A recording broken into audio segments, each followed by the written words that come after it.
ঘটনাটি একটি বাড়িতে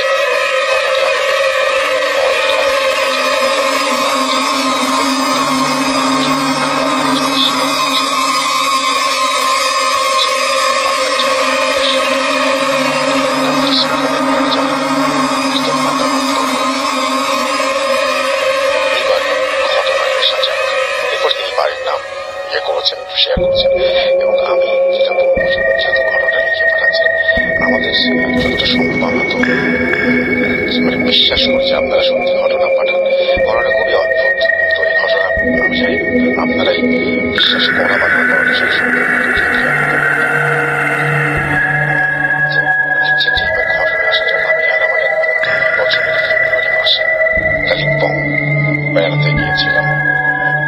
চারিদিকে ঠান্ডা বাতাস, গাছপালা, পাহাড়ে ঘেরা খুবই সুন্দর পরিবেশ। সেখানে ঠিক যেন একটা ছোটখাটো স্বর্গরাজ্য। কালিম্পংয়ে পৌঁছে একটা গাড়ি হায়ার করে সেই বাড়িটির উদ্দেশ্যে রওনা হল। ড্রাইভার ওখানে যেতে রাজি হচ্ছিল না, একটু বেশি ভাড়ার লোভ দেখে এটাকে সার্চ দিলে এই বাড়িটি সম্পর্কে সবিস্তারে জানতে পারবেন। প্রথমে ড্রাইভার দুপুর 2:17 নাগাদ আমরা ওখানে পৌঁছালাম। বাড়িটি অনেক বড় আর পুরনো। বাড়িটার দেয়ালের বেশ কিছু জায়গা বড় গাছায় ঠেকে গেছে। মেইন গেট থেকে বাড়ির ভেতরে যাওয়ার জন্য ছোট একটা রাস্তা, রাস্তার দুপাশে ছোট ছোট গাছ লাগানো আর তার পাশে ফাঁকা জায়গায় ছোট গার্ডেনের মতো। বাড়ির দুপাশে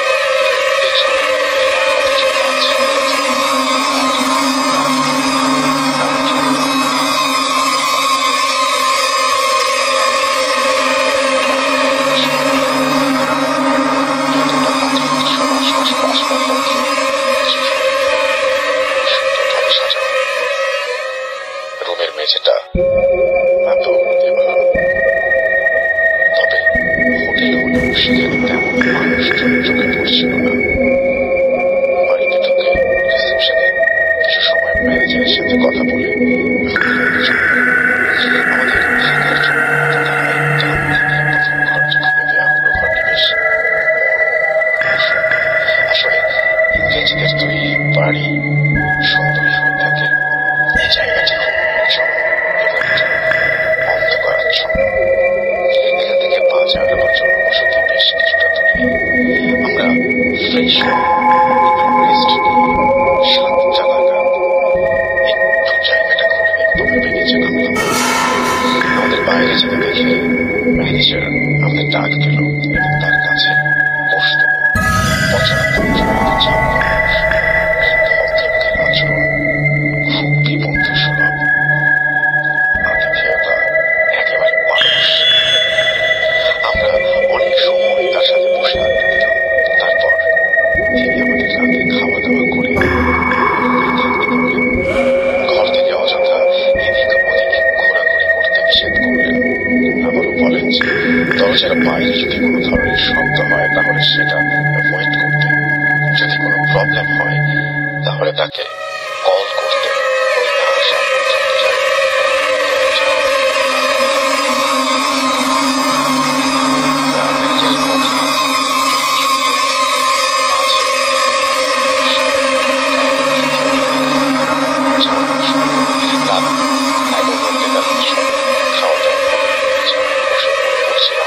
আমার বন্ধুটি ফোন ঘাটছিল। দুজনেই জেগে হঠাৎ করিডোরের ডান দিক থেকে কেউ নিচে পা ঘষে ঘষে আমাদের রুমের বাইরে এসে দাঁড়ালো। তারপর দরজায় 3বার ঠক ঠক ঠক করে শব্দ করে আবার পা ঘষে ঘষে পা দিকে চলে গেল। আমরা দুজনেই শব্দটা শুনতে পেলাম। আমার বন্ধুটি বলে উঠল, কে কে ওখানে?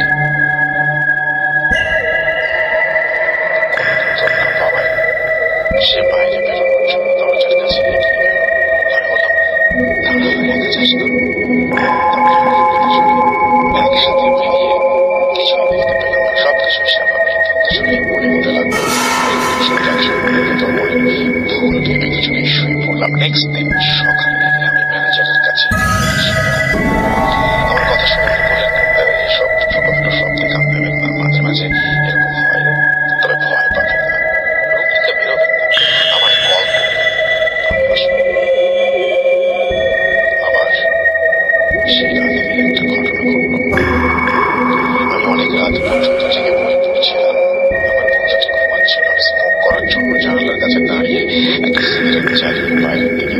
ছিলাম চাঁদের আলোয় আর অন্ধকারে। বেশ অলৌকিক একটা পরিবেশ তৈরি হয়েছিল।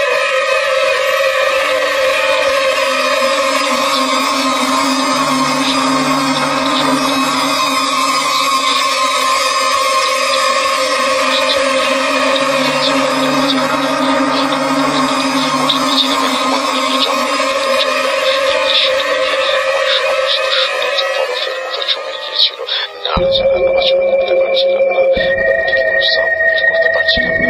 আমার সিগারেট জায়গায় বডিটা হালকা হয়ে গেল। তখন আমার শরীরে ঘাম, হাতে থাকা সিগারেট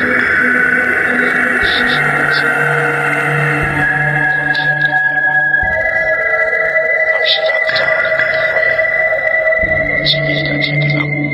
বাড়ির কাজের লোকজনদের সাথে এই বিষয়ে কথা বলতে গেলে তারা কিছু বলতে চায় না। আমার খুব অস্বস্তি লাগা শুরু করলো। আমি ফ্রেন্ডকে সব কথা জানালাম এবং আমরা দুজন ফ্রেন্ড ঠিক করলাম পরের দিন আমরা এই বাড়িটা ত্যাগ করে চলে যাব। যাই হোক, আমরা রাতে ডিনার করে জামা কাপড় প্যাক করে রাত প্রায় 1:30 কি 2টা নাগাদ আমার ফ্রেন্ড নেমে বাঁদিকে টেবিলে রাখা গ্লাসে করে জল খেয়ে বিছানার দিকে আসবে। এই সময় সে দেখল দরজাটা আস্তে খুলে। তখন রুমে হালকা একটা নাইট বাল্ব জ্বলছিল। ঘরের থেকে লাইটের আলো ঘরে আসছিল। সে স্পষ্ট দেখছে কালো মানুষের আকৃতির কিছু একটা অস্পষ্ট জিনিস একটা অবয়ব হামাগুড়ি দিয়ে বিছানার কাছে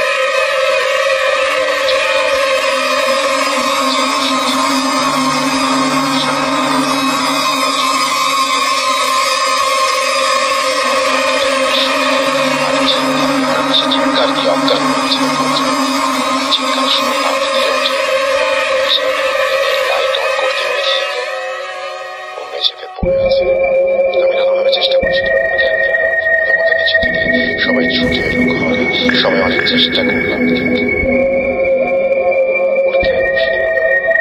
অনেক দিন ছেড়ে বাকি রাতটা ছেড়ে কিছু হয়ে যায় তাহলে ওর বাবা মাকে কি জবাব দেব। পরের দিন সকালে ওর জ্ঞান ফিরল। সুস্থ হওয়ার পর সবকিছু আমাদের জানালো। আমি ম্যানেজারের দিকে রাগের দৃষ্টি নিয়ে তাকাতে সে সব কিছু বলতে শুরু করলো। বাড়িটা 90 বছর ধরে এরকম ভাবে দাঁড়িয়ে আছে। বাড়িটা অনেক কিছু দেখেছে, অনেক ইতিহাস জড়িয়ে আছে বাড়িটাকে নিয়ে।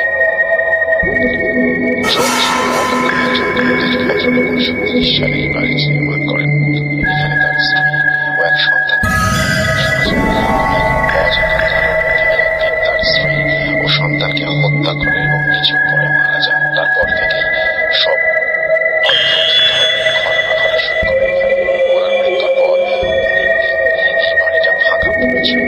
স্বাধীনতার পরে সরকারের অধীনে বাড়িটি শোনা যায় এটিকে নতুন করে টুরিস্ট লজ বানিয়ে ফেলা হয়। এখানে কোনো মানুষ বেশি দিন থাকতে পারে না। মাঝে মাঝে তারা এটা দেখে ভয় পায়, পরের দিন আর কাজেই আসে না। তো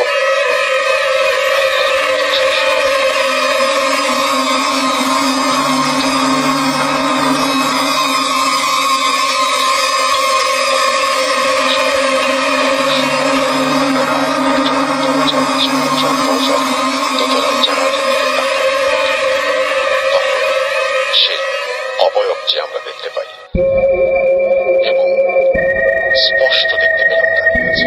আমাদের তেমন কোনো ক্ষতি হয়নি, তবে ভয়ে যে মানুষের কতটা নিরীহ বানাতে পারে সেটা ভালো করে অনুভব করতে পারছিলাম। আপনি একবার কল্পনা করবেন আমার বন্ধুটির মায়ের কাছে অস্বাভাবিক কিছু দেখতে পেলেন, কি করবেন? ঘটনাটি ভালো লাগলে পড়ে শোনাবেন, খুশি হব। আমার কাছে আর কিছু ঘটনা আছে, সময় করে পাঠাবো। তো এই ছিল ঘটনা। আশা করছি আপনাদের ভালো লেগেছে। আমরা আশা করবো এবং আরো আপনাদের ঘটনা শোনাবো। আরো সাথে আছে সেগুলো আমরা শোনাবো। তার আগে আমরা চলে যাচ্ছি আমাদের প্রথম অতিথির কাছে এবং তিনি হচ্ছেন আপনাদের সবার হাফেজ মাহবুব সাহেব তার একটা চমৎকার ঘটনা আছে, সেটা আমরা শুনবো। সন্ন্যাসী তার ঘটনা। আমি আজকে যে ঘটনাটা বলবো সেটা আমাদের ঢাকার নারায়ণগঞ্জ। ওরা আমাদের ঢাকা লালবাগে থাকতো, নারায়ণগঞ্জ একটা ফ্ল্যাট কিনছে। ওদের ফ্ল্যাটের মধ্যে আগস্টের 1 তারিখে চলে যায় ছিল। তো ওদের ফার্নিচার আসবাবপত্র আগেই সব গোছানো ছিল। তারপর যেদিন এখান থেকে গেল ঢাকা থেকে, সেখানে কিছু কাজ ছিল তারা গোছানোর জন্য, তো গোছাইতেছিল। তো বিশেষভাবে তারা সন্ধ্যার দিকে একটা উপলব্ধি করতে পারে সে বাড়িতে যে ফ্ল্যাটটা কিনেছে 7 তলা। সন্ধ্যার পরে গিয়ে আগরবাতি যখনই আগরবাতি খুশবুটা তাদের ঘরে আসতেছিল, তখন তাদের ঘরে একটি ছেলে ছিল, সন্তান, ক্লাস 9-এ পড়ে, বন্ধু। এবং ওই ঘরের মধ্যে এই অন্তু এবং তার মা এবং তার আরো কিছু যে আত্মীয় স্বজন ছিল, কিছু কিছু মানুষের মাথা ব্যথা ধরে যায়, প্রচন্ড মাথা ব্যথা করতে থাকে। তখন তার মা তার সন্তান ছেলেকে বলতেছে, অন্তু দেখো তো আগরবাতি কে জ্বালাইতেছে, যেটা একটু বলে দাও যে আমাদের একটু সমস্যা হইতেছে, যেন কাজটা না করে। তো অন্তু বের হলো, বের হয়ে তালাশ করতে লাগলো যে আগরবাতিটা খুশবুটা কোথা থেকে আসতেছে, যে সমস্যাগুলো তাদের জন্য হইতেছে। ও খুঁজতে খুঁজতে 5 তলাতে গেল। তো একটি ফ্ল্যাটের দরজাটা ছিল ফাঁকা, সে ফ্ল্যাটটা পুরোই খালি ছিল, ফ্ল্যাটটা পুরো খালি ছিল। কিন্তু অন্তু যা গিয়ে দেখতে পেল যে ফ্ল্যাটের দরজাটা একটু ফাঁকা ছিল, সেখানে একটি মৃত ব্যক্তির লাশ এইভাবে লম্বা হয়ে শুয়েছিল এবং সেই লাশের পাশে আগরবাতিটা জ্বলতেছে। তো অন্তু ভাবছে যে বাড়ির ফ্ল্যাটে কোনো মানুষ মারা গেছে। তখন সে দৌড়ে গিয়ে তার মাকে বললো, মা 5 তলার কেউ হয়তো মারা গেছে, সেখান থেকে আগরবাতি জ্বলতেছে। তখন অন্তু মা বললো, ঠিক আছে দরজা বন্ধ করে দাও, আর যাওয়া লাগবে না। ঘটনা লিখেছে, যখন রাত্রিবেলায় তাদের সমস্ত সব কাজ শেষ করে ওরা খাওয়া দাওয়া করে যখন ঘুমাতে যাবে, সবাই যার যার রুমে, অন্তু মানে রাত্রিবেলায় মোবাইলটা ব্যস্ত ছিল, ওই সময়তেই নাম ধরে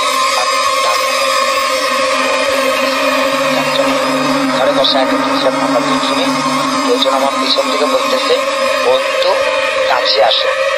তখন অন্তু এই দৃশ্যটাকে খুব ভয় পায় এবং যখন পিছনে তাকালো, ও দেখলো যে পেছনে ওর মা সাদা কাপড় পরিত ওকে ডাকতেছে।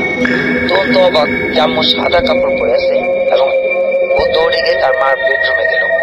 যখন ওর মাকে জিজ্ঞেস করলো, মা তুমি কি আমাকে ডাকছো? বলছে না তো, আমি সাদা কাপড় পরিত এরকম আমাকে ডাক শুনতে পেলাম। ও আবার তার বেডরুমে আসলো, সে আবার সে একই ডাক, অন্তু চলে আসো। তখন ও খুব ভয় পেল এবং প্রচন্ড তার জ্বর চলে আসলো। ওর মা বাবা তাকে দেখতে আসলো। বাবা মা যখন এসে দেখো প্রচন্ড জ্বরে কাঁপতেছে ছেলেটায়, তখন তারা রাত অনেক তো একটা ক্লিনিকে নিয়ে যাবে, যে এখন তো ডেঙ্গুর যে প্রভাবটা পড়ছে, কোন একটা জ্বর, কোনো সমস্যা নেই। ওর বাবা এবং মা আর যে আত্মীয় খালা আছে সবাই মিলে যখন অন্তুকে নিয়ে একটা ক্লিনিকে যাবে, ওরা 7 তলা থেকে যখন 5 তলার দিকে আসলো, অন্তু যে ঘরটাতে দেখেছিল যে একটা লাশ শুয়েছিল এবং সেখানে আগরবাতি জ্বলতেছিল, ওই জায়গাটার মধ্যে এখন পরিবারের সবাই দেখতে পাইতেছে ওই যে দরজাটা দিয়ে একটি লাশ পুরো শূন্যে ভাসমান, সাদা কাপড় পরিহিত লাশটা পুরো শূন্য ভাসমান হয়ে আছে। এটা দেখার পরে ওরা সবাই বুঝতে পারলো যে অন্তু তাহলে কোনো জ্বর না। অন্তু খুব ভয় পাইছে এবং ওনারাও খুব প্রচন্ড ভয় পেয়ে সাথে সাথে নিচে ব্যাক করেনি, উপরে তারা চলে গেল তাদের বেড, তাদের নিজস্ব।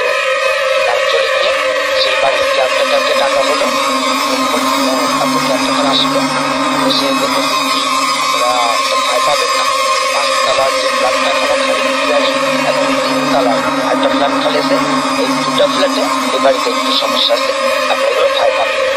কিন্তু যখন এগুলো বলছে ঠিক আছে, অন্তর এই সারা জাগ্রত হচ্ছে, যে জ্বরের মধ্যে প্রচন্ড এবং ওর মা যখন দেখেছে যে লাশটা ভাসমান ওই ঘরে, সেই থেকে আজকে যে 9টা দিন ওরা বাড়িতে গেছে, এখনো পর্যন্ত তাদের পেছনে সামনে অহরহ সব কিছুর লাশ দেখতে পারে। যখন বেসিনে হাত ধুতে গেছে, হাত ধুতে তোর মা যখন বেসিনে হাত ধুতে যায়, দেখে যে এরকম পেছনে লাশ দাঁড়ায়। অর্থাৎ এখন প্রতিটা মুহূর্তের মধ্যে তারা এই লাশটাকে দেখতে পারে ঘরের ভিতরে। তো কেয়ারটেকার বলেছিল যে একটা হুজুর আসবে, হুজুরকে দিয়ে আপনারা এই ঘরটা বন্দি করে দিন এবং ঠিকঠাক করে দিন। তো শেষ পর্যন্ত অন্ত আমার কাছে আসছিল, আমাকে একটু প্রথমে আমাকে বলতেছে যে হুজুর ও কি এখানেও আসবে নাকি আমাকে ডাকতে, আমার কাছে এখানেও আসবে? বললাম না, এখানে আসবে নাও এবং ওইখানেও আপনাকে আর ডাক দিবে না। তো অন্ত আমাকে বলতেছিল যে আমি এখন সেই লাশ আমার বেডরুমে যখন আমি ঘুমাতে চাই, তখনও সেই লাশ আমাকে এক নাম ধরে ডাকতে থাকে, অন্তু আমার কাছে আসো। তারা এখন ওই লাশটাকে দেখতে পারে। আমি পরে বলছি যে কিছু সমস্যা হবে না, ঠিক হয়ে যাবে। থ্যাংক ইউ সো মাচ আপনার ঘটনার জন্য, আপনাকে অনেক ধন্যবাদ। আমরা এখন যেটা করবো সেটা হচ্ছে দেখবো যে আমাদের যারা লিখছেন তারা কি লিখছেন। আজকে রকিবুল ইসলাম আমাদের সাথে আছেন এবং তিনি বলছেন যে আজকে কিন্তু এখন কিন্তু অনেকে হাটেও থাকার কথা, রাইট? আজকে অনেকে হাটে গেছেন।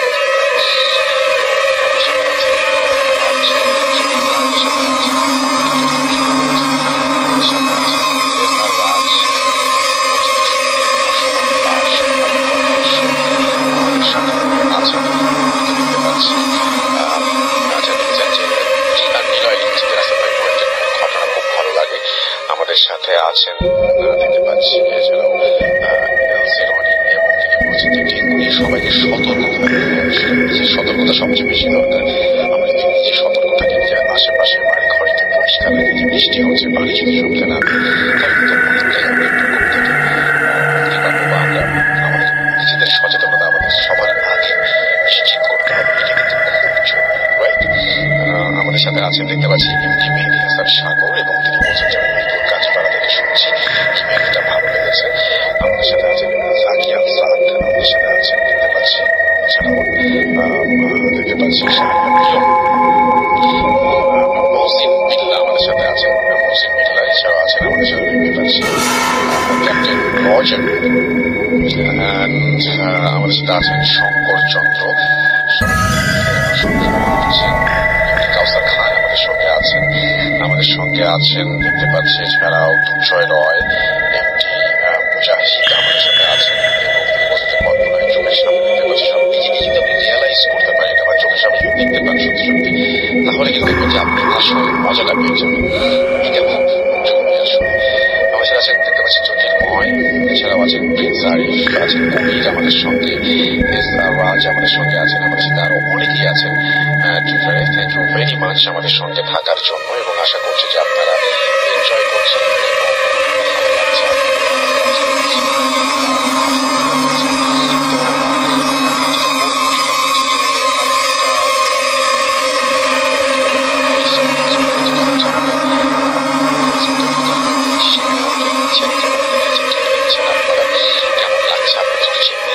আমাদের সঙ্গে আছেন দেখতে পাচ্ছি আরজে হাসিফ, এবং তিনি বলছেন ভালো ছিল। বন্ধু কুমার বল আমাদের সঙ্গে আছেন, তিনি বলছেন আমি বন্ধু ভালো লাগছে। জাকারিয়া হীরা আমাদের সাথে আছেন, রাতুল খান আমাদের সাথে আছেন, এমডি সামির আমাদের সাথে আছেন, অঙ্কন হালদার উৎস আমাদের সঙ্গে আছেন, আমাদের সঙ্গে আছেন সাগর আহমেদ আছেন, আজের আকি, এছাড়াও অধরা আখতার আলভিয়া আমাদের সাথে আছেন, তৌফিক আহমেদ আছেন, স্বার্থ ভালোবাসা, এমডি শান্ত হাসান আমাদের সাথে আছেন, রেদওয়ান আহমেদ আমাদের সাথে আছেন, হাসনাইন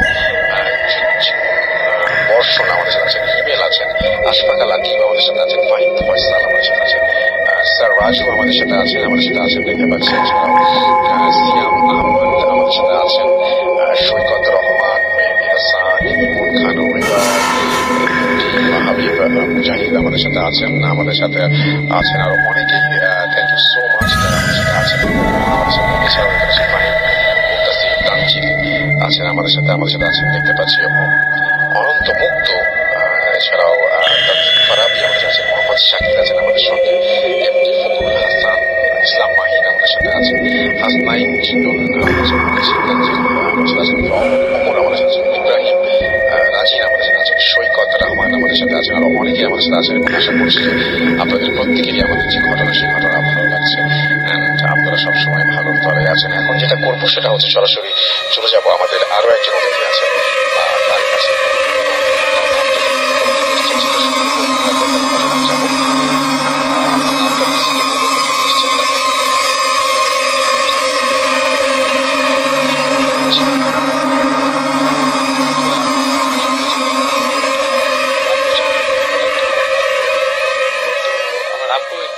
প্রকাশনার রেজাল্ট ছিল। প্রকাশনার কাজগুলো যেটা হয় যে ডিসেম্বর মাসের দিকে কাজের চাপ থাকে, তখন দেখা যায় যে সারা রাত কাজ করতে হয়। তো তাকে একবার তাদের যে প্রেসে যেতে হয়, মানে কাজ কেমন হচ্ছে সেটা দেখার জন্য। তাদের প্রেসটা হচ্ছে প্রেসে যাবে কিছু তো তিনি কাজ দেখছিলেন প্রায় 2টা-2টার দিকে নিচে প্রেসে কাজ হচ্ছিল, দোতলা বাইন্ডিং হচ্ছিল। সেখানে চলে যান। এর আগে রাত্রিবে তার প্রেসে যাওয়া হয়নি, সেদিকে কখন গিয়েছিলেন। তো তিনতলা যখন রোডটা ছিল অনেক লম্বা এবং শেষ প্রান্তে ছিল ওয়াশরুম। তো তিনি হাঁটতে তো প্রবেশ করে যখন তিনি ওয়াশরুমে ছিলেন, ওয়াশরুমে যাওয়ার কিছুক্ষণের মধ্যে তিনি শুনতে পান যে বাইরে থেকে কেউ মানে ওয়াশরুমের সুইচটা অফ করে দিল, একটা শব্দ অফ করা। এটা শোনার পর মানে সে বললো যে কে, তো সে যেহেতু ম্যানেজার তার সাথে সে কেউ ডিস্টার্ব করবে না। আর রাস্তাটা কেউ যদি আসতো হয়তো কি পায়ের শব্দ হতো, সেরকম শব্দ সে পান। তো তার একটা ভয় লেগে যায়। তো সে খুব দ্রুত কাজ শেষ করে সে বাইরে বের হয়ে যে সুইচটা অফ করা এবং তার যে ডান পাশে একটা জায়গা থাকে, খোলা জায়গা, সেখান থেকে নারকেল গাছ দেখা যাচ্ছিল। তো সে সেদিকে দেখছিল যে কেউ লুকিয়ে টুকিয়ে আছে কিনা।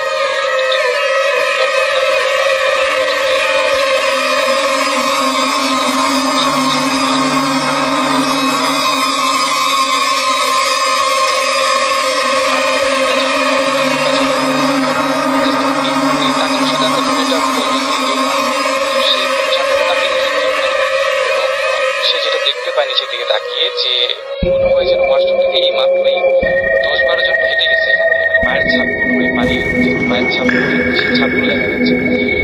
এটা দেখে সে খুব ভয় পেয়ে যায় এবং সে বুঝতে পারে বিষয়টা কি হলো। সে সাথে সাথে ধারণা ওয়াশরুমে গিয়েছিলাম। তো তিনি বললেন যে এখানে মাঝে মাঝে তিনিও দেখতে পান যে একটা মহিলাকে মানে একদম শাড়ি পর্যন্ত পেঁচানো। তো এটার জন্য তারা কেউ ওয়াশরুমে ইউজ করে না, এটা যে করে থাকতে হবে ব্যবহার করা থাকে আর কি। এটাই ছিল প্রশ্ন। ওকে, থ্যাংক ইউ সো মাচ আপনার ঘটনার জন্য। আপনাকে অনেক ধন্যবাদ এবং আশা করছি যে আপনাদের এই ঘটনাটা ভালো লেগেছে এবং পরবর্তী ঘটনায় যাব। তবে তার আগে যেটা করবো সেটা হচ্ছে যে আপনাদেরকে বলবো যে আমাদের which is PHWTFM at the rate RADIOFORT.FM আপনার নাম, ঠিকানা এবং ফোন নাম্বার সহ আপনার জীবনে ঘটে যাওয়া বা আপনার জানা সেরা ঘটনা লিখে পাঠাবেন আমাদের কাছে। ঘটনার শুরুতে অবশ্যই উল্লেখ করুন যে ঘটনাটা আপনি স্টুডিও উদ্দেশ্যে শেয়ার করতে চান, নাকি আপনার জানা আপনার ঘটনা আমরা পরিসরে যারা দেশে বাইরে রয়েছেন তারা সরাসরি অডিও ক্লিপ পাঠাতে পারেন বা লিখেও পাঠাতে পারেন ঘটনাটি। আর আমাদের দুটো পেজ রয়েছে, ফেসবুক পেজ www.facebook.com/radio.ফুর্তি and www.facebook.com/bhutfm.russell। এই দুটো পেজে এসে আপনারা লিখতে পারেন আমাদের যারা পার্টিসিপেট করছেন তারা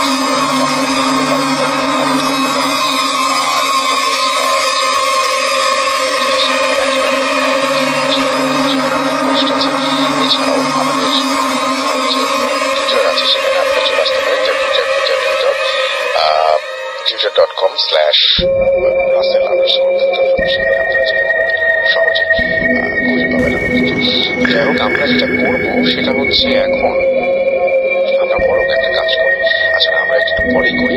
আমরা একটা অডিও ক্লিপ শুনে আসি, অডিও ক্লিপের পরে আমরা ফিরে আসবো। সেই পর্যন্ত আশা করছি আমাদের সঙ্গে থাকবেন। স্টে টিউনড, রেডিও ফুর্তি, রেডিও ফিল্ম অ্যান্ড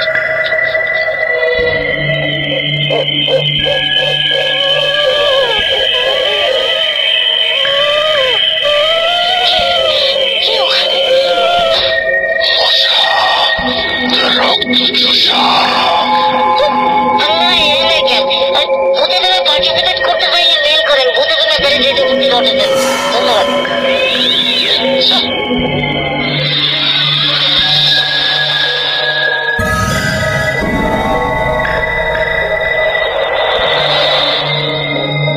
হ্যালো, আসসালামু আলাইকুম রাসেল ভাই। আমি জিনাত রায়হানা, ঢাকা শিল্পের থেকে বলছি। আমি ভূত এফএমের একজন নিয়মিত শ্রোতা এবং অনেক বছর ধরে আমি ভূত এফএম শুনি। অ্যাকচুয়ালি আমি মনে করতে পারবো না কত বছর হলো ভূত এফএম শুনি, কিন্তু আমিও বেশ ভক্ত ভূত এফএমের। সবসময় মনে করি আমি আপনাদের ভূত এফএমে একটা ঘটনা শেয়ার করবো, করি বলে আর করা হয়নি। যে ঘটনাটা শেয়ার করবো এটা আমাদের ফ্যামিলির সাথে ঘটে যাওয়া একটা ঘটনা। আমার বাবা ছিলেন একজন সরকারি কলেজের প্রিন্সিপাল। তো সেক্ষেত্রে আমাদের যে বাসাটা দেওয়া হয়েছিল অনেক বড় একটা বাসা ছিল। গভর্নমেন্টের বাসাগুলো সাধারণত যেরকম হয়ে থাকে 13-14টা রুম ছিল ওখানে। তো সবগুলো রুম কিন্তু ভাইয়া ইউজ করা হতো না। দেখা গেছে যে অনেকগুলো রুম আমার অনেক সময় যাওয়া পড়তো না, সামনে যে রুমগুলো সেগুলো ইউজ করা হতো। বাসাটার বর্ণনা না দিলেই নয়, বাসাটার চারিদিকে অনেক ধরনের গাছগাছরা ছিল, পুরাতন আমলের সব গাছ টাছ ছিল, একটু গাছ সমসামে পরিবেশে যেটাকে বলা যায়। আর বাসাটাতে ঢুকার হাতের বাদিকে বড় একটা লিচু গাছ ছিল, আম গাছ ছিল, জাম গাছ ছিল, এরকম অনেক গাছে ছিল। আর বাসাটার একদম কর্নারের দিকে একটা কুয়া ছিল, যেটাকে আমরা গ্রামাঞ্চলে অনেকেই ইন্দারা বলে থাকি। আমরা জানি যে আগেকার আমলে অনেক বাসাতেই এরকম কুয়া থাকতো, যেখান থেকে পানি বালতিতে নিয়ে ইউজ করা হতো আর কি। এরকম একটা পরিত্যক্ত কুয়া ছিল, ওটাতে কেউ যেত না, ওটা ধারে পাশেও কেউ যেত না। তো ওর পাশে একটা আপনার বাথরুমও ছিল, ওটাও পরিত্যক্ত ছিল, কেউ যেত না। অনেক সময় মালিরা অথবা যে কর্মচারীগুলো আছে তৃতীয় শ্রেণী, তারা যে হয়তো ইউজ করে আবার ওটা ওভাবেই রেখে দিত। তো আমি যেদিন ঘটনাটা ঘটেছে তখন আমার বয়স হবে আপনার 14 কি 15 এরকম। আমার কাজিনরা বা আমার মার দিকের ফ্যামিলির অনেক আত্মীয় স্বজন এসেছিলেন সেদিন। তো সেদিন আমরা খুব ছোটবেলায় যেরকম আর কি নানু বাড়ি গেলে সবাই খুব মজা করো, ওরকমই আর কি সব কাজিনরা আসছিল। আমরা খুব মজা টজা করে রাতে যথারীতি শুতে যাব, তখন বাজে আপনার 12টার মতো। তো যে যার রুমে শুতে চলে গিয়েছে। আমার রুমটা একটু কর্নারের সাইডে। তো সেদিন আর কি অনেক বৃষ্টি হচ্ছিল, মাসটা ছিল জুন মাসের মতো আর কি, জুন মাসের মাঝামাঝি একটা টাইমে। তো সেদিন খুব বৃষ্টি হচ্ছিল। তো 12টার দিকে আমি আমার রুমে গিয়ে শোয়ার প্রিপারেশন নিচ্ছি, সাথে আমার কাজিন আছে। আমি তো সবসময় একাই শুই, কখনো কোনো প্রবলেম আমরা ফেস করিনি ওই বাসাটাতে। তো যেটা হয়েছে, আমি যে শুতে যাব অনেকক্ষণ থেকে পাশাপাশ করছি, ঘুম আসছে না। আমার কাজিনও তন্ত্রার মতো হয়ে সে অলরেডি ঘুমিয়ে পড়েছে। তো রাত 1:30 নাগাদ বাজে। তো বাসা তো সবাই ঘুম। আমি হঠাৎ করে একটা শব্দ শুনতে পাই। শব্দটা হচ্ছে কেউ কিছুতে লাফ দিলে যেরকম শব্দ, যে হয়তো গাছ থেকে কেউ লাফ দিয়ে পড়লো, ধপ করে একটা শব্দ শুনতে পাই আর কি। তো শুনতে পেয়ে এদিকে প্রচন্ড বৃষ্টি এবং আমার যে রুমটা আছে ওটা বরাবর একটা লম্বা বারান্দা, এটা 2-3টা রুমের সাথে অ্যাটাচ করা। তো আমি শব্দটা শুনে আমার কেন যেন মনে হয় যে কোনো চোর বা এরকম কিছু আসছে নাকি। এটা দেখার জন্য যেহেতু ঘুম আসছিল না, আমার একটা আগ্রহ তৈরি হয় আর কি। আমি আস্তে আস্তে এগোতে থাকি, যাই, দরজার খিলটা খুলে সামনে দাঁড়াই। দেখি না তেমন কিছুই দেখা যাচ্ছে না, তেমন কিছু নজরে পড়ার মতো নেই। তো আমাদের ওরকম যে লিচু গাছটা আছে, কিছুক্ষণ দাঁড়ানোর পর আমি লিচু গাছটার দিকে নজর পড়াতেই আমার চোখটা থমকে যায় কিছুক্ষণের জন্য, যে কোনো একটা প্রাণী লিচু গাছে বসলে যেরকম হয়, অনেকটা আকৃতিটা আমি বলবো বানরের মতো, কিন্তু পাগুলো অনেক লম্বা, অনেক বেশি লম্বা। আর হাতগুলো যেরকম আছে ওরকমই, কিন্তু পাটা অনেক বেশি লম্বা। ওরকম বানর প্রজাতির, অন্ধকারে ঠিক বুঝতে পারছিলাম না, অনেকটা বানরের মতো। লিচু গাছ থেকে কি যেন লিচু ছিঁড়ছে আর সংগ্রহ করছে, এরকম কিছু একটা। গাছ ঘুরতে আমাদের প্রচুর লিচু, অনেক সময় অনেক বাদুর লিচু খেয়ে ফেলতো, আম খেয়ে ফেলতো এরকম। তো ওখানে আমি যখনই বিদ্যুৎ চমকানো চমকাচ্ছে। আমি জাস্ট একটা অবয়বের মতো কালো একটা কিছু, মাঝে মাঝে ক্লিয়ার দেখা যাচ্ছে না, বানর টাইপের এক জাতীয় একটা প্রাণী, কিন্তু একটু লম্বাটে, পাটা বেশ লম্বা, বসে আর কি কিছুটা ছিঁড়ছে গাছ থেকে, এরকম মনে হচ্ছে আমার কাছে। তো আমি ওখানে বলতে পারি না, হয়তো 5 মিনিটের মতো সময় দাঁড়িয়েছিলাম। কেন দাঁড়িয়েছিলাম ওই সময়টা আমি কাউকে কোনো কিছু বলবো এরকমও ডাকতে পারছিলাম না, আমার কাজিনটা ঘুমাচ্ছিল। পরে নোটিস করলাম যে যে জিনিসটা আর কি গাছের উপর আছে একটা অবয়বের মতো, ওই জিনিসটা আমাকে ফলো করেছে। আই মিন সে আমাকে বুঝতে পেরেছে যে কেউ একজন দাঁড়িয়ে আছে। সো এটা দেখার সাথে সাথে আমার খুবই ভয় লেগেছে আর কি। আমি অ্যাজ সুন অ্যাজ পসিবল রুমে ঢুকে দরজা খিলিয়ে দিয়েছি। তখন তো ওরকম কোনো সিটকিনি সিস্টেম ছিল না, খেল সিস্টেম ছিল। দিয়ে আমি আমার কাজিনকে ডাকছি যে এরকম প্রভাসে গিয়ে উঠো, দেখো এরকম একটা সমস্যা হয়েছে। তো বাসার কাউকে ডাকতেও পারছিলাম না, সবাই ঘুমিয়ে পড়েছে। তো আমার কাজিনটা উঠে বসে বললো যে কি ব্যাপার, তুমি এরকম ঘামছো কেন, কি প্রবলেম হয়েছে আমাকে বলো। তো আমি বললাম এরকম এরকম ঘটনা ঘটেছে আমার সাথে। তো সে বললো হয়তো তুমি ভুল দেখেছো নাকি স্বপ্ন দেখেছো। আমি বললাম না, আমি নিজে দরজা খুলে হয়তো চোর ভেবে আমি সামনে এগিয়ে গিয়েছি, যে হয়তো দারোয়ান নেই, ঘুমিয়ে গেছে, কোনো চোর ঢুকেছে, কিন্তু আমি দেখছি যে এই অবস্থা। পরে কিছুক্ষণ পর আমরা দেখলাম যে গাছ থেকে ওই জিনিসটা স্ল্যাব দিয়ে আমাদের পুরো উঠানে একটা ঘুরে ঘুরে আমাদের রুমের কাছাকাছি এসে সে দাঁড়িয়ে আছে, সে নড়ছেও না। এদিকে আমরা 2 কাজিন হয়ে রীতিমতো কাঁপছি, প্রচন্ড বৃষ্টি। এদিকে মাঝে মাঝে যখনই বিদ্যুৎ গুলো চমকাচ্ছে, ওই অবয়বটার ছায়াগুলো আমরা দেখতে পাচ্ছি, ছায়াটা দেখতে পাচ্ছি।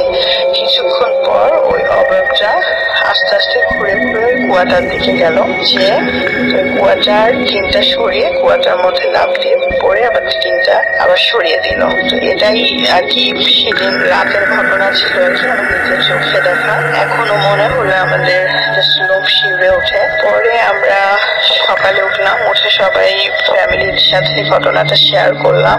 আমাদের ফ্যামিলির কেউই এ ব্যাপারে কিছুই বলতে পারেনি, তবে আমাদের যে বাগানের মালিক ছিল উনি বলেছে যে এই কুয়াটাতে একটা লোক আর কি 5 বছর আগে লোকটা সুইসাইড করে মারা যায় আর কি, একটা সমস্যা হয়, তো এর জন্য সুইসাইড করে কুয়াটাতে মারা যায়। পরে ওখান থেকে লাশটা উঠানো হয়, উঠায় যথারীতি দাফন কাফন করে দেওয়া হয়। তো ওই ঘটনার পর থেকে ওই কুয়াটা পুরোপুরি ভাবে, আগে তো পুরো জাস্ট ঢেকে রাখা ছিল, পানি টানি তেমন ছিল না, ওটা ভরাট করে ওই জায়গাটা আর কি পুরোপুরি ভাবে বন্ধ করে দেওয়া হয়। তার প্রায় 8 মাস পর্যন্ত আমরা ওই বাসাটাতে ছিলাম। একটা হুজুর ডাকালাম, ডাকানোর পর সবকিছু বাসাটা আর কি বন্ধ করে দিল। বললো যে হ্যাঁ এখানে একটা সমস্যা ছিল, কিন্তু এখন আর ইনশাল্লাহ কোনো সমস্যা হবে না, আল্লাহর রহমতে আপনারা দেখবেন ঠিক হয়ে গেছে। তারপর আসে ভাই আমরা 8 মাস পর্যন্ত বাসাটাতে ছিলাম, আল্লাহর রহমতে কোনো সমস্যা হয়নি। আমি নিজে অ্যাকচুয়ালি বলতে পারবো না জিনিসটা কি ছিল, এটা আমার সাথে ঘটে যাওয়া একটা ঘটনা। ভালো লাগলে ভাইয়া শেয়ার করবেন আর আমাদের জন্য দোয়া করবেন, এই আর কি। ভালো থাকবেন, আসসালামু আলাইকুম।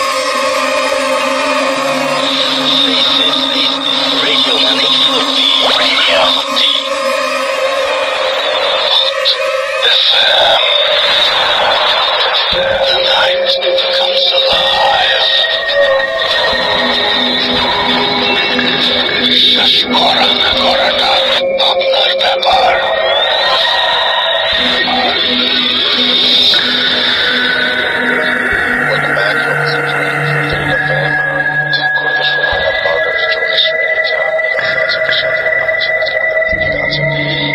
আমার সাথে আছেন আপনার ভাই, এবং আপনার ভাই আজকে আবারও এসেছেন, আগামী শোতেও থাকবেন।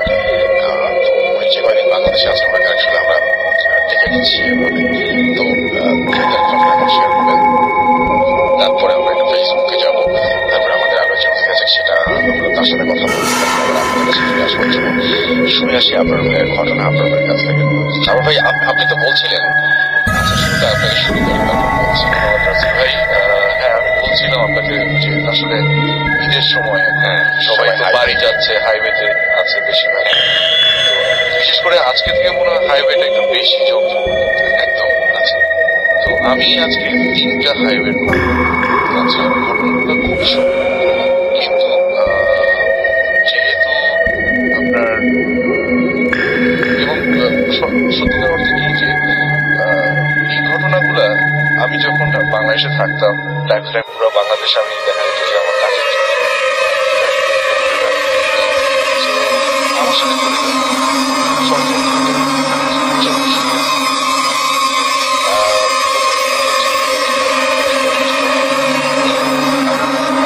আপনি ড্রাইভ করছিলেন, আমি তিনটা ঘটনাতে আমি চিটাগং হাইওয়েতে আমি যখন এটা হবে কতদিন আগে, প্রায় 4-5 বছর আমার সাথে আমার অফিসিয়াল ছিলেন।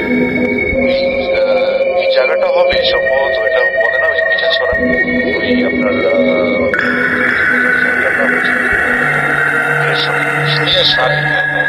ঠিক আগে পিঠাছড়া ঢাকা থেকে আমি যাচ্ছি। তো রাত বাজে অ্যারাউন্ড তখন 3টা কি 3:30। আচ্ছা, তো সবাই গাড়ির ভিতরে যে বাকিরা আছে সবাই ঘুমাচ্ছে, পাশে আমার ড্রাইভার বসে আছে, আমি গাড়ি চালাচ্ছি। হাইওয়েতে যখনই থাকি আমার ড্রাইভারকে ঘুমানো চালাতে। আচ্ছা, ওকে।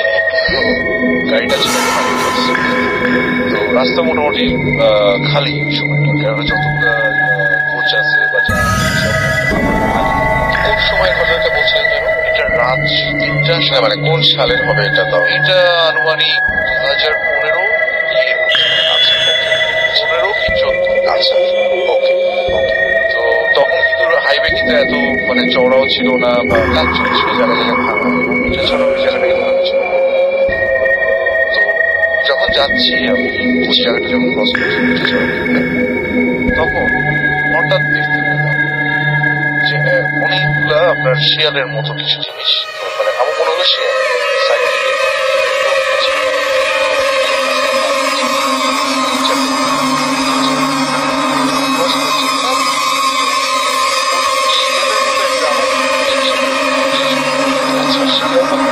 গাড়ি নিয়ে আমার বিকট শব্দ, সবার ঘুম ভেঙে গেছে। আমি আর গাড়িটা থামাচ্ছি না, দেখলাম যে আমার গ্লাস ফাটে নেই, কিছু হয়নি।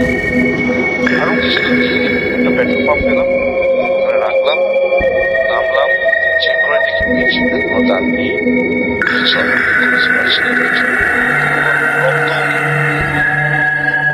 লাগলো নেই, কোথায় গেলাম কিছু বুঝলাম। আচ্ছা, ঠিক আছে, এটা ছিল চিটাগং হাইওয়ে। আর আপনি ওই মুহূর্তে কি করলেন আসলে? I was shivering. আমি কখনো রাস্তাঘাটে কোনো পশু পাখি মরুক এটা আমি চাই না। আমার ভিতর তখন ভূতের ব্যাপারটা কাজ করছিল, আমার ভিতর কাজ করছিল যে খারাপ লাগা, এটা যে আমি কিছু মেরে ফেললাম। সত্যিকার অর্থে কিছু মনে হয় না আমি মেরেছি।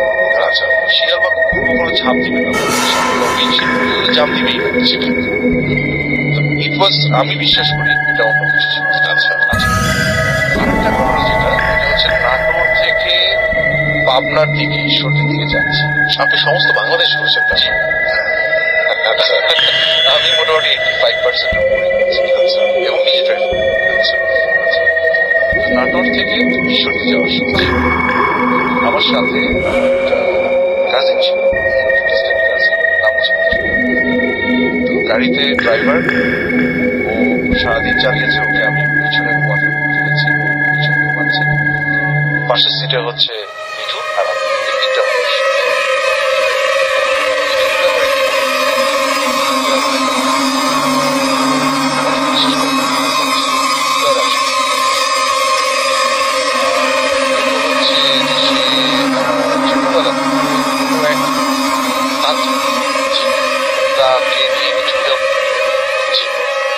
প্যারানর্মাল অ্যাক্টিভিটির অনেক কিছু মিঠুন জানে, বুঝতে পারে।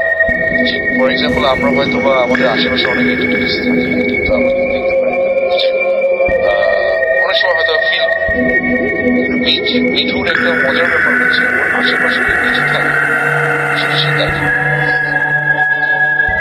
সেই জিনিসটা আমি আগে থেকে জানতাম।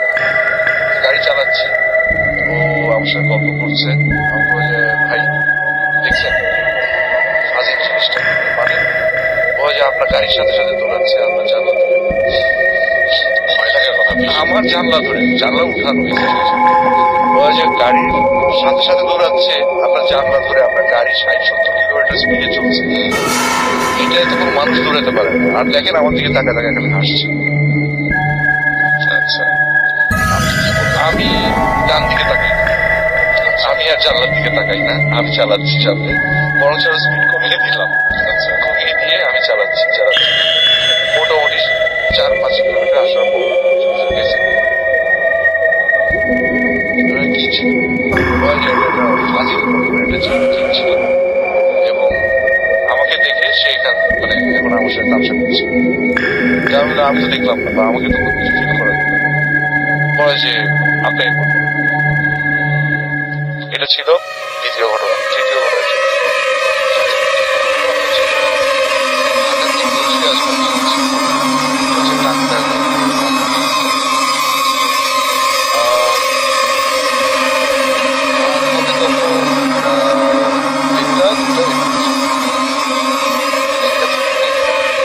যাওয়ার সময় একটা মানে তখন তো রাস্তাটা অনেক সরু ছিল, আসে আর ওই অবস্থায় যখন টাঙ্গাইলে ওই পয়েন্টে যখন আমরা যাচ্ছি, আমি দূর থেকে দেখলাম একটা মহিলার মতো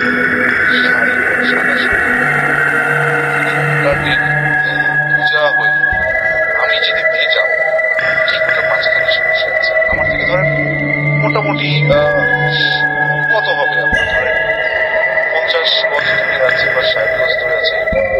আচ্ছা, বসে আছে রাস্তার মাঝখানে, দিকটার দিকে গ্রামের রাস্তা। আচ্ছা, ওটা দিক দিয়ে একটা ট্রাক আসছে।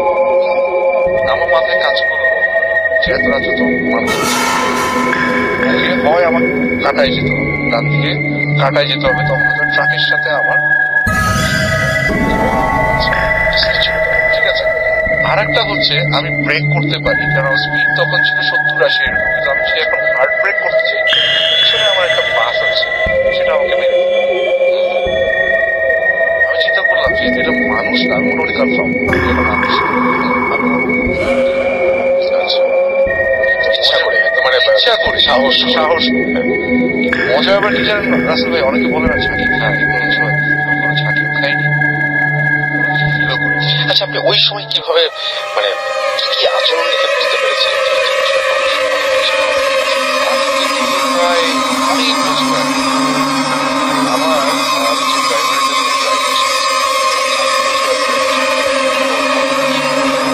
আমাকে সে একটা জিনিস বুঝছিল যে ভাই যাই করেন তাই করেন, রাস্তার ভিতরে রাত বিরাতে যদি কখনো কিছু দেখেন, সেটা মানুষ হোক বা পশু হোক যাই হোক, আপনি নিজেকে বাঁচাবেন, দরকার হলে সেটা কখনোই সেটা কোনো ভালো জিনিস হবে।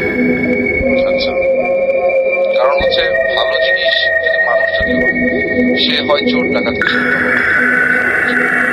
আর যদি অন্যরকম সাসপিশিয়াস কিছু হয়ে থাকে অবশ্যই আমার ধারণা ছিল ওটা একটা জিন।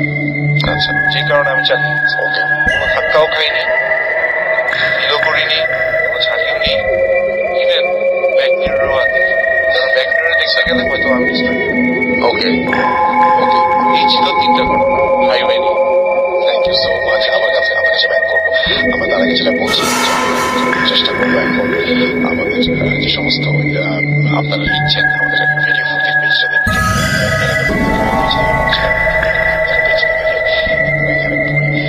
দেখি আপনারা কি লিখছেন।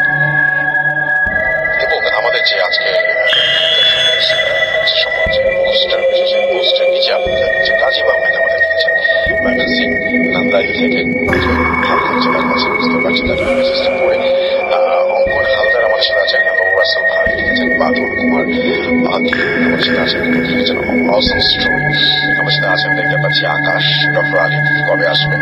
ডক্টর আলিফ আগামী সপ্তাহে আসবেন। আহমেদ শাহ আমাদের সাথে আছেন।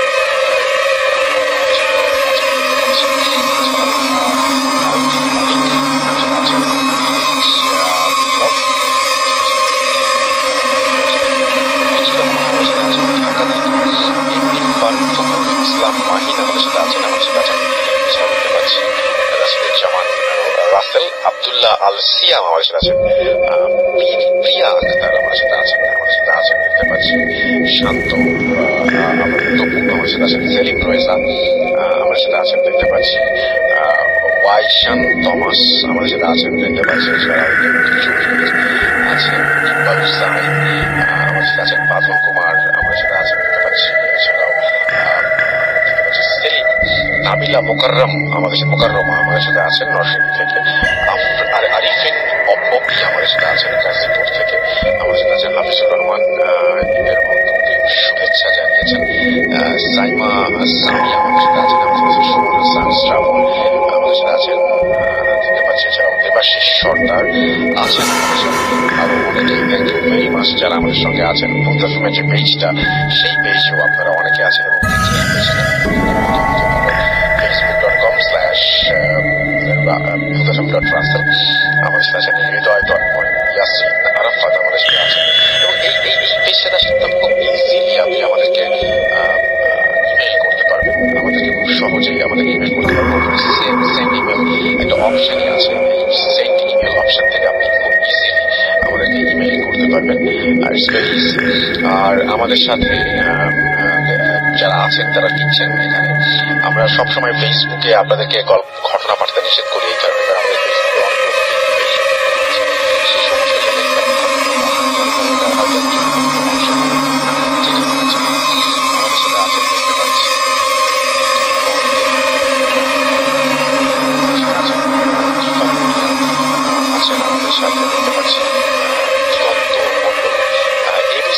আমাদের সাথে আছেন, আমাদের সাথে আছেন অনন্য মুক্ত বগুড়া থেকে শুনছেন তিনি, মোহাম্মদ শাকিল আমাদের সাথে আছেন, নাটোর থেকে শুনছেন, আবু দাউদ ইরশাদ আমাদের সাথে আছেন, আমাদের সাথে আছেন দেখতে পাচ্ছি এম কে আব্দুল্লাহ হাদি অনেক সুন্দর লিখেছেন তিনি, নূর মোহাম্মদ আমাদের সাথে আছেন, আমাদের সাথে আছেন দেখতে পাচ্ছি আমির, এছাড়াও ইমন খান হৃদয় আমাদের সাথে আছেন, আমাদের সাথে আছেন আফরান হাবিব সহ আরো অনেকে। থ্যাংক ইউ সো মাচ আমাদের সঙ্গে থাকার জন্য। আমরা এখন যেটা করবো সেটা হচ্ছে আমরা আমাদের পরের যে মেইলটা আছে সেই মেইলটা একটু পড়ে আসবো, তারপরে যাবো আমাদের অতিথির কাছে। অবশ্যই আমাদের লিঙ্ক দেবেন, আমি আমাদের পর্যবেক্ষণ ঠিকাতে যাচ্ছি তার ঘটনাটা তার মতো করে পড়ে শোনাচ্ছি। তিনি যেভাবে লিখছেন, তিনি একটা পেশায় আছেন যে পেশাটার কারণে তিনি আসলে স্টুডিওতে আসতে পারবেন না, ঢাকায় থাকার পরেও সে কারণে তার ইমেলটা আমরা পড়ে শোনাচ্ছি। ভাই সালাম নেবেন, আমি জানি আপনি ভালো আছেন, কারণ আপনি সবসময় ভালো। আমি যদিও ঢাকা থাকি, কিন্তু বিশেষ কারণে আপনার স্টুডিওতে আসা আমার পক্ষে সম্ভব নয়, আর আমার পরিচয় প্রকাশ করা সম্ভব নয়। কেন পরিচয় প্রকাশ করা সম্ভব নয় তা আপনি কোনো ঘটনা শুনলে বা শ্রোতাদের শুনলে বুঝতে পারবেন।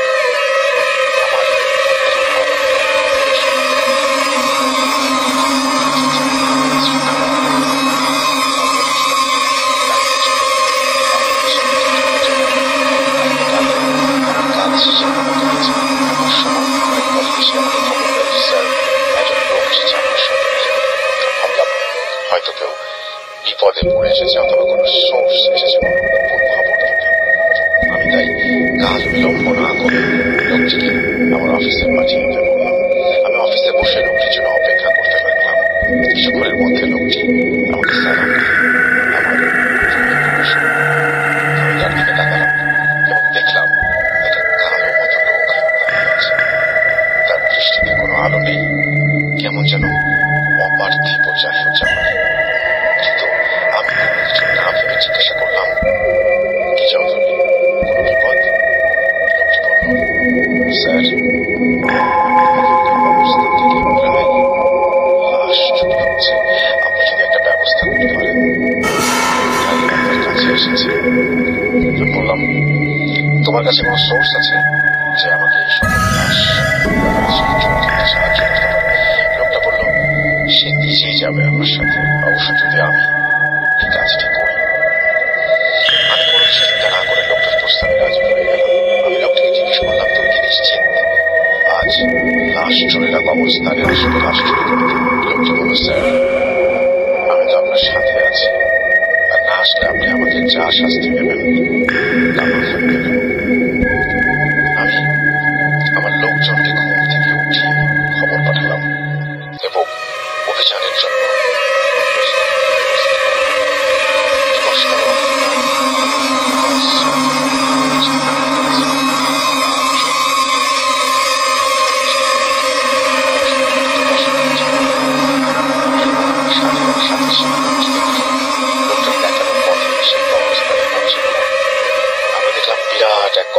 লম্বায় প্রায় 1 কিলোমিটার আর প্রস্থে প্রায় হাফ কিলোমিটার হবে। ঘন জঙ্গল আর নিশ্চিদ্র অন্ধকার, চারিদিকে চিচিপোকার ডাক ছাড়া আর কোনো শব্দ নেই। আমরা টর্চের আলো ফেলতে ফেলতে অসংখ্য কবরের ধার দিয়ে এগিয়ে যাচ্ছি, যেন অন্ধকারে দেখতে পাচ্ছি এমন ভাবে এগিয়ে চলছে।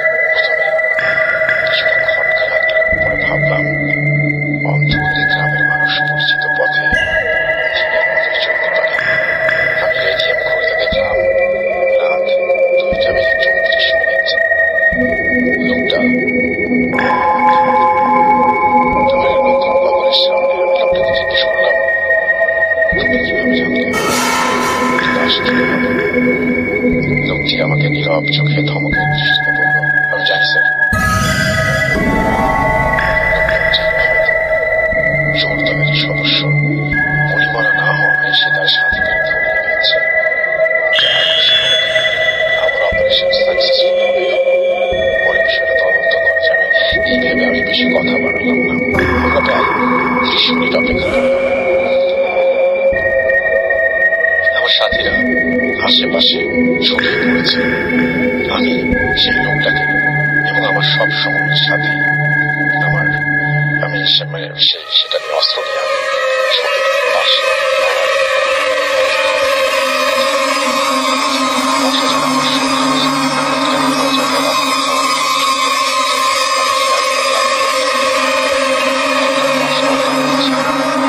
আবার প্রায় 20 মিনিট পর কিছু পায়ের শব্দ বুঝলাম আমাদের অপেক্ষা শেষ হতে চলেছে।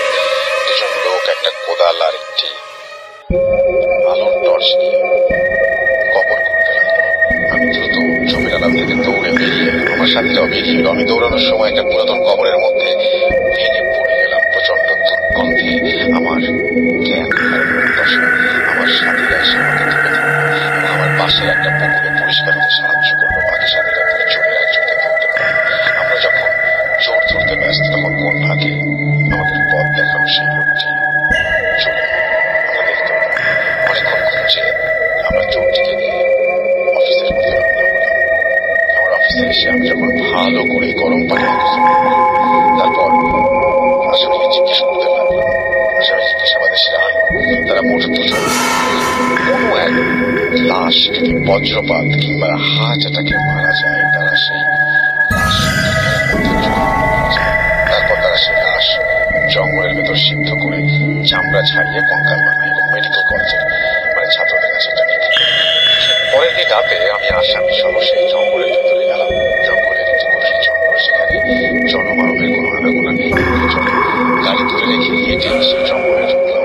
জঙ্গলের প্রায় মাঝামাঝি জায়গায় একটা খোলা পরিষ্কার মতো জায়গায় কিছু কয়লা, চুলা, ইট সমস্ত দেখতে পেলাম। গ্রামে ধান সিদ্ধ করার জন্য কিছু টিনের চাতাল পাওয়া যায়। সেরকম চাতালের ভেতর আমরা একটা লাশ দেখতে পেলাম আর কিছু কঙ্কালের মতো। পাশে সে সমস্ত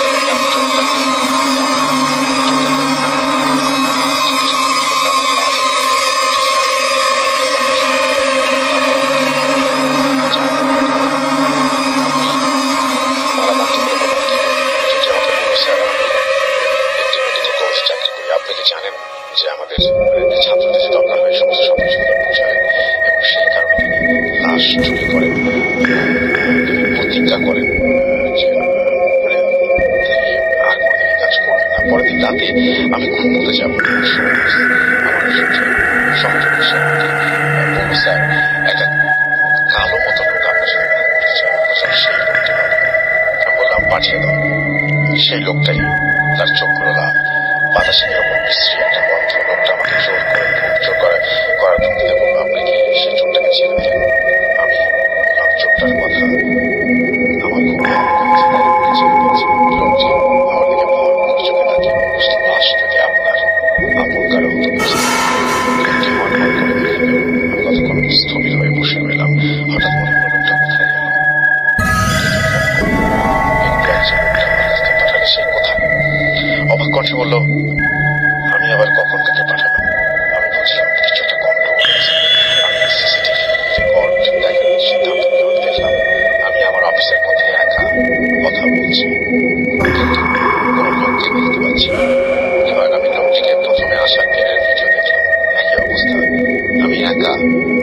কারোর সাথে কথা বলছি, আর কেউ নেই।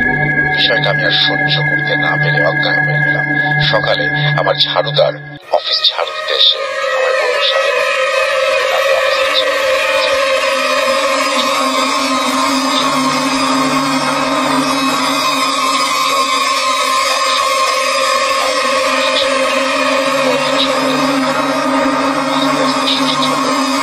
কিন্তু আজও সে ঘটনা ব্যাখ্যা করতে পারে। এই ছিল ঘটনা। তারপর তিনি তার নাম এবং ফোন নাম্বার শেয়ার করেছেন আমাদের সাথে। থ্যাংক ইউ ভেরি মাচ আপনার ঘটনার জন্য। আপনাকে অনেক ধন্যবাদ এবং আশা করছি যে এই ঘটনাটি আপনাদের অনেক ভালো লেগেছে। আমরা চলে যাব আমাদের পরবর্তী অতিথির কাছে। আপনার নামটা প্লিজ একটু বলুন, কোথা থেকে এসেছেন সেটা বলুন, তারপর আপনার ঘটনা যাবো। আসসালামু আলাইকুম রাসেল ভাইয়া, আমি রায়ান, এসেছি হচ্ছে বাংলা মোটর থেকে। আমার যে ফার্স্ট স্টোরিটা আপনাকে অফ এয়ারে শুনিয়েছিলাম সেটা আমরা এখন শোনাচ্ছি। স্টোরিটা হচ্ছে অয়ন নামে একটা ছেলের কাছ থেকে আমরা শুনলাম, এবং এটা হচ্ছে ঝিনাইদহের রতিডাঙ্গা নামে একটা গ্রাম। তো ওই সময় যে সময় স্টোরিটা আর কি হয়, ঘটনাটা বেশ আগের সময়। তো বিয়ে যখন হতো এটা নৌকা দিয়ে আর কি এক গ্রাম থেকে অন্য গ্রামে যাওয়া। তো ওই ছেলেটা যখন হচ্ছে ওর টিনেজ সময়টা ছিল, তখন হচ্ছে এই জাদুটোনা বা জিন এটা নিয়ে ওর খুব বেশি আগ্রহ জন্মে গেল। সেটা হচ্ছে মানে সবার একটা ভুল যে এই বিষয়ে পারদর্শী না হয়ে যখন হচ্ছে কোনো একটা স্টেপ নেয় তখন বিভিন্ন ধরনের বিপদের সম্মুখীন হয়। তো ওই গ্রামে আর কি একটা হুজুর টাইপের আসে যে কিনা দাবি করে যে সে জিন এগুলো হচ্ছে আনতে পারে। তো ওই হুজুরের কাছ থেকে ওই ছেলেটা মানে যে কিছু কিছু হয়তো বা তন্ত্র মন্ত্র শিখেছিল বা কিছু শিখে আর কি মানুষকে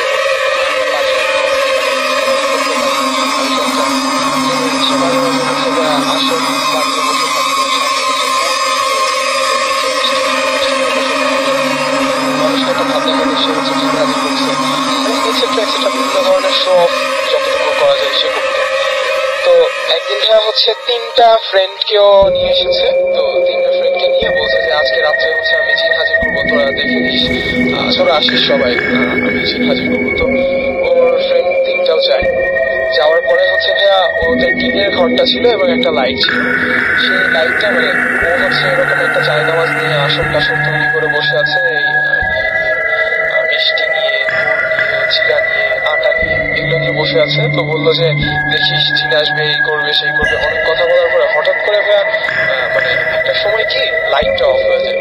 লাইটটা অফ হওয়ার পরে ওর যে 3টা ফ্রেন্ড হচ্ছে জাস্ট ও একটা চিল্লানির আওয়াজ শুনে আর মানে ওই ফ্রেন্ড দুটাকে পরের দিন আর কি পায় ওর বাসায় আর কি আর পায়নি। এরপরে ভাইয়া ওর যা হয়, ওর ভাষ্য মতে যে ওকে মিনিমাম 10 জন মিলে মনে হয় মেরেছিল ওই অন্ধকার রুমে। তো বললো যে এটা কোনো মানে স্বাভাবিক মানুষ একার পক্ষে সম্ভব না মানে আমাকে মারা, এবং দরজাগুলো হচ্ছে বন্ধ ছিল, এমনও পসিবল না যে 10 জন এসে আমাকে মেরে চলে যাবে আবার। আর মারলেও হচ্ছে কোনো একটা আওয়াজ শুনতাম, আমি কোনো আওয়াজও শুনিনি, জাস্ট আমি মানে মাটিতে পড়ে যাই এবং ইচ্ছা মতো জাস্ট আমাকে মারা হয়। আর ভাই মজার বিষয় হচ্ছে সকালবেলা উঠে দেখা যায় ওর যে চুলগুলো ছিল মানে জট ধরে গেছে বা এই টাইপের আর কি সামথিং, পুরা গুচ্ছা আকার হয়েছিল। তো এটা ওর মা বাবা জানতে পারে। মা বাবা জানার পরে হুজুরের কাছে নিয়ে যায়। হুজুরের কাছে থেকে বলে যে আপনি আমার ছেলেকে কি শিখাইছেন বা কি হয়েছে যে ও হচ্ছে এরকম বলে বেড়াচ্ছে। তো হুজুর বলে যে এটা হচ্ছে আপনার বাড়ির অপোজিটে যে গাছটা আছে, গাছটা আর কি একটা ও যেহেতু এরকমভাবে বিভিন্ন ধরনের মিথ্যা কথা বলতো, তো ওই অমুক জি এরকম হচ্ছে হার্ম করার চেষ্টা করেছে এবং যে কোনো কিছু হয়ে যেতে পারতো, ওকে মেরেও ফেলতে পারতো। তো ও হচ্ছে আরো ক্ষতি করবে। ও এখনো হচ্ছে যে আমার পক্ষে মানে এই জিনটাকে সরানো সম্ভব না, আমি এমনি কিছু ট্রিটমেন্ট দিয়ে দিচ্ছি। তো ও হচ্ছে ওই হুজুরটা ওর একটু পানি পড়া দেয়, তেল পড়া দেয় আর তাবিজ দেয়। তাও ভাইয়া তেমন কোনো একটা যে ইফেক্টিভ কিছু হয়েছে তাও না। কোনো সময় ছেলেটা কি পুকুরের মাঝখানে চলে যেত, এমন একটা অবস্থা ছিল যে মানে রাত্রেবেলা শুয়ে আছে, হঠাৎ করে না ওর অজান্তেই ও পুকুরে চলে গেছে। তারপরে হচ্ছে অন্য হয় গাছের উপরে চলে যেত বা এই টাইপের বিভিন্ন অস্বাভাবিক আচরণ করতো। তবে ভাইয়া ওর মধ্যে একটা অলৌকিক ক্ষমতা আসে, যেমন কি ও হচ্ছে মানে মাথাটা পুরো বডি হচ্ছে পানি নিচে রাখতে পারতো, জাস্ট ও একটা হাতের একটা আঙ্গুল বা একটা হাত উপরে রেখে ও ঘন্টার পর ঘন্টা পানি নিচে থাকতে পারতো। এটা হচ্ছে জাস্ট ওর একটা অবাক করা কোনো একটা অলৌকিক ক্ষমতা বলতে পারে। তবুও ভাইয়া ও রাত্রেবেলা বিভিন্ন ধরনের দুঃস্বপ্ন বলেন, বিভিন্ন সময় কেঁদে কেঁদে উঠে পড়তো, এই টাইপের বিভিন্ন ঝামেলা হতো। এরকম ভাইয়া মিনিমাম 6 মাস 1 বছর যাওয়ার পরে ওর বাবা মা ডিসিশন নিয়েছে এইভাবে আর কতদিন, তো ওকে ওর একজন ভালো হুজুরের কাছে নিয়ে যেতে। তো ওই ভালো হুজুরের কাছে নিয়ে যাওয়ার পরে ওই হুজুরটা বলে যে হ্যাঁ ও এরকম ও যেহেতু এই ধরনের বিভিন্ন ধরনের মিথ্যা কথা বলেছিল, তো আমি এরকম জিনটা কোনো মতে হচ্ছে ওকে ছাড়ানো সম্ভব, তবে এই জিনটা যে আর কখনো হচ্ছে ওকে হার্ম করবে না এটারও শিওর বলতে সে পারছিল না। আচ্ছা। আর তার কিছু তাবিজ দিয়ে দেয়, বলে যে এই তাবিজটা আপনারা যতদিন পর্যন্ত কাছে রাখতে পারবেন ততদিন ও ভালো থাকবে। তো ভাইয়া বেশ অনেক চলে যায়।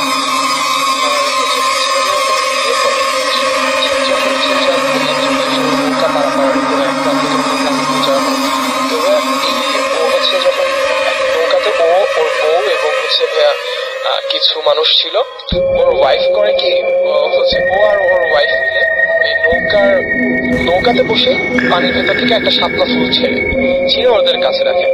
এরপরে ভাইয়া ওই শাপলা ফুল ছেড়ার পরপরই না ওর ওয়াইফের চোখ লাল হয়ে যায় এবং ভাইয়া বাড়িতে গিয়ে বেশ রাগান্বিত হয়ে যায় বা এই টাইপের কিছু একটা হয়ে যায়, এবং ওয়াইফ নাকি ওই নৌকার মধ্যে একটা শ্যাডো টাইপের কিছু একটা দেখতে পেয়েছিল। আর ভাইয়া এরপর থেকে ওয়াইফের সাথে বিভিন্ন ধরনের মানে ওয়াইফ বেশ রাগান্বিত হয়, ওই বেশ 2-3 দিন কোনো খাওয়া দাওয়া করেনি, জাস্ট কি বলবো সবার সাথে একটা বাংলাদেশি একটা ওয়াইফ মানে যখন কোনো নববধূ ঘরে আসে দেখা যায় কি সে হচ্ছে চুপচাপ বসে থাকে বা সে খুব একটা ভদ্রভাবে থাকে, বা সে রাগ হয়ে চলাফেরা করছিল, তারপরে মানে রুড বিহেভ করছিল সবার সাথে। তো এই জিনিসটা পরে হচ্ছে তার বাবা মাকে জানানো হয়, মেয়ের বাবা মাকে। মেয়ের হচ্ছে এরকম তখন বাবা মা বলে যে আচ্ছা তাহলে কি করার, তাহলে হচ্ছে ওই আর এর মাঝে ওই যে প্রথম হুজুরটার কাছ থেকেও অনেক কিছু শিখেছিল, সেই হুজুরের সাথে ওর দেখা হয়ে যায়।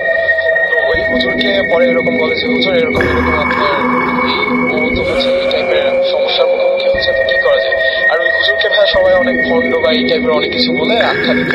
তো হুজুর বলে যে আচ্ছা ঠিক আছে, তো সবাই যেহেতু ভণ্ডও বলে আমাকে আর ওর যেহেতু এই সমস্যা, তাহলে আমি জিন হাজির করেই ওর এই ওয়াইফের ট্রিটমেন্টটা করি।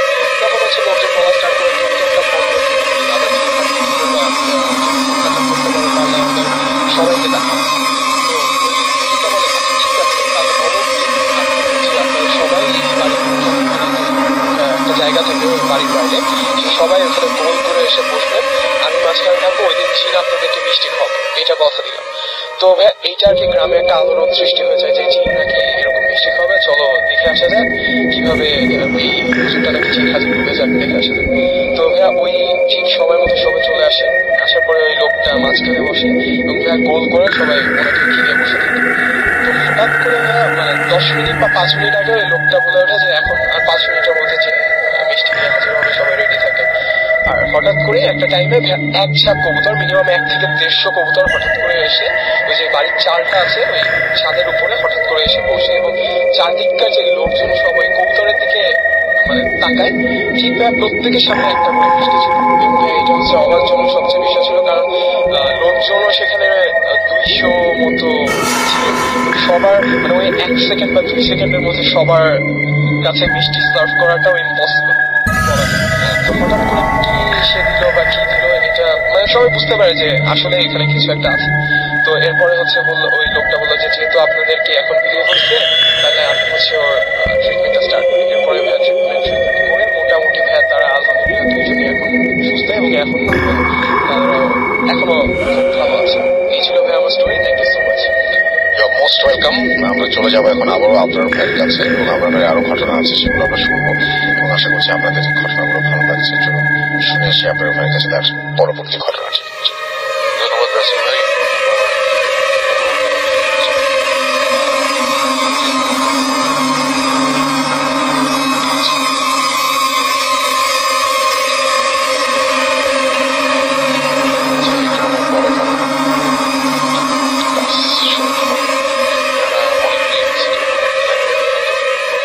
সময় নিয়েই বলতে পারবো, কোনো সমস্যা নেই। এই ঘটনাটা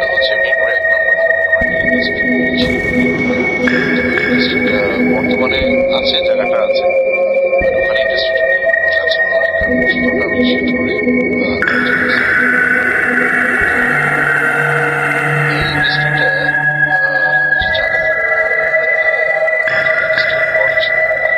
আমি না, আমার বাবা মা, সেটা তো 70-80।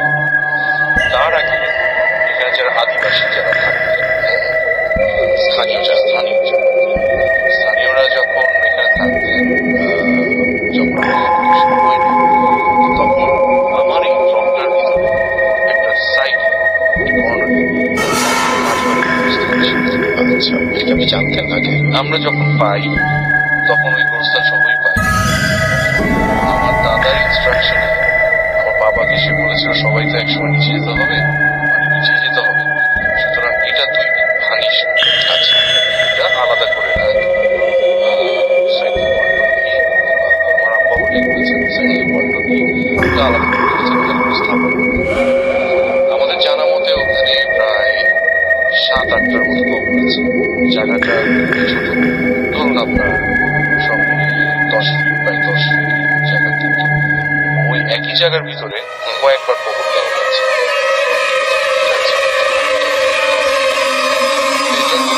অবস্থানটা আমরা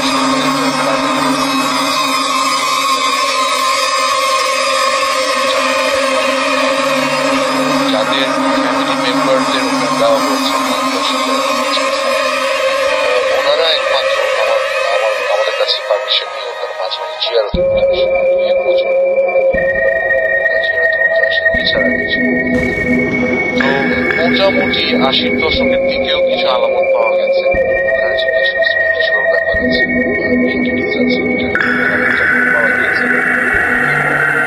সময় সময় অনেকেই অনেক কিছু আমাদেরকে বলেছে যে দেখেছে কিছু হয়েছে, বা অনেক অ্যাক্টিভিটি আমরা জানতে পারি। তো আজ থেকে আপনার 2013 কি 12 এর সময় ঘটনা, আমার ওই ফ্যাক্টরিটা 24 আওয়ার্স চেঞ্জ হয়ে যেত, আচ্ছা, আমরা গ্রিল দিয়ে রেখেছি, পাশে আমাদের জেনারেটর রুম, আর একটা সাইডে ওয়াল দিয়ে আটকা করা আছে সাইডে, আর এরপরে আটকা। তো ওইখানে এক সময় নানা রকম আলামত দেখার পরে আব্বা বলছিল যে নামাজ পড়তে ওই ওয়ালের পাশে, নামাজের জায়গাটা ওখানে ওয়ালের পাশে। ওই সময়টা সামহাও ওখানে নামাজ পড়ত। রাতে আমার যে সিকিউরিটি দিচ্ছে দূরে আরেক সাইডে, জায়গাটা মোটামুটি সব মিলিয়ে আপনার প্রায় 15 কাঠা জায়গা, অনেক স্পেশাস।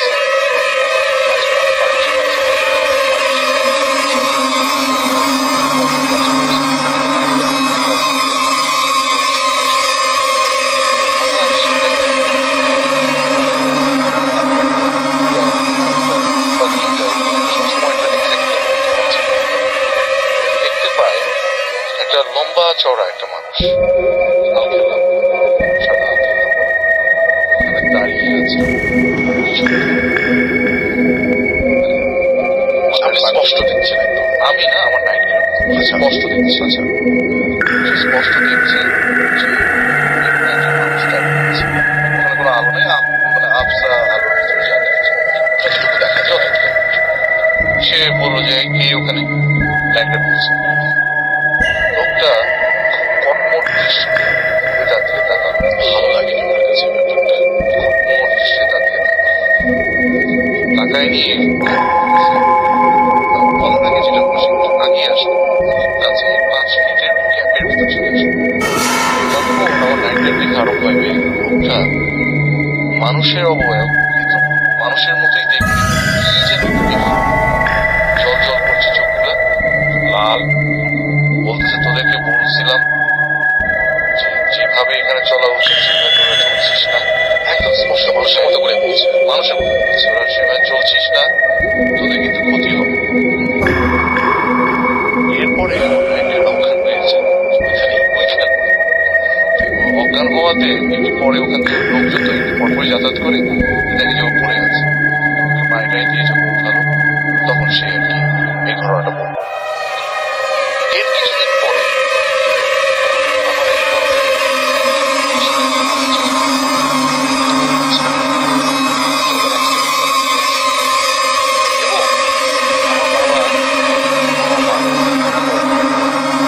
নামাজ পড়া হয় এখন জায়গাটাকে পরিষ্কার করে রাখা আছে, নামাজ টামাজ তো ওখানে এখন কেউ পড়ে না, ওই শুরু করে দেবো।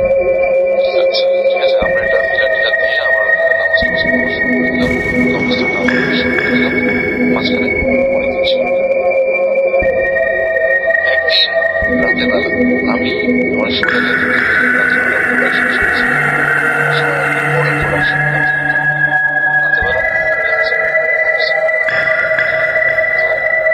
ওই রুমের থেকে বের হয়ে আমি ওইখানে জায়গাটাকে কবরস্থান জায়গাটাকে কিন্তু ওখান থেকে কিন্তু 5 তলা বিল্ডিং হয়ে গেছে। আচ্ছা আমি 3 তলা থেকে কবরস্থান সাইডে দাঁড়ায় এসে ওখানে ঠিক আছে,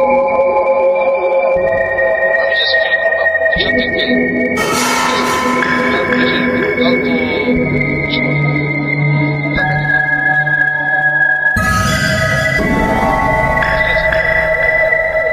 জিনিসটা এরকম যে দাঁড়িয়েছিলেন, তার মানে এরকম কোনো চান্স না যে আপনি কিছু সময় ঘুমিয়ে গেছিলেন, ভুল দাঁড়িয়ে আছে একদম দাঁড়িয়ে আছে, সেটাই যদিও অনেক বলা উচিত না যে সিগারেটের কথাটা, তারপর আমি বললাম এই জন্য যে আমার হাতে মানে আপনি একদম সজাগ ছিলেন আর কি, আমি সজাগ সম্পূর্ণ বলছি। হঠাৎ করে আলতো ছোঁয়া হাতে তাকিয়ে দেখি কেউ নেই, গা শিশির মানে কিছু এরকম। আমি ভয়ের চোটে 3 তলা থেকে তাড়াতাড়ি নিচে নেমে মানে নিচতলায় চলে আসি। আমার এক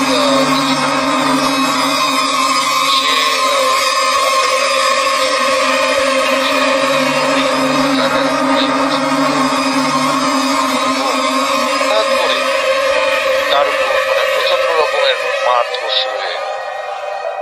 চোখ খুলে মানে ঘুম ভেঙে মানে ঘুম একটা লাথি খেয়েছে চলে যাবে, এবং সে চোখ খুলে দেখে কেউ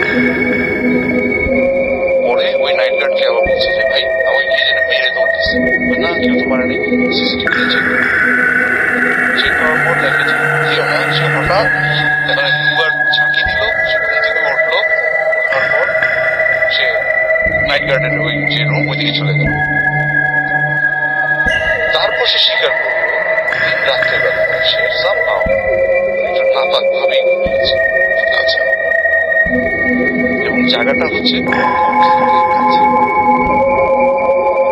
এই ছিল 3টা ঘটনা এই পর্যন্ত সোফার। আমরা আমার কলেজে আমার ওয়ার্কারদেরকে যদি আমি জিজ্ঞেস করি তাদের কাছ থেকে আরো অনেক ঘটনা।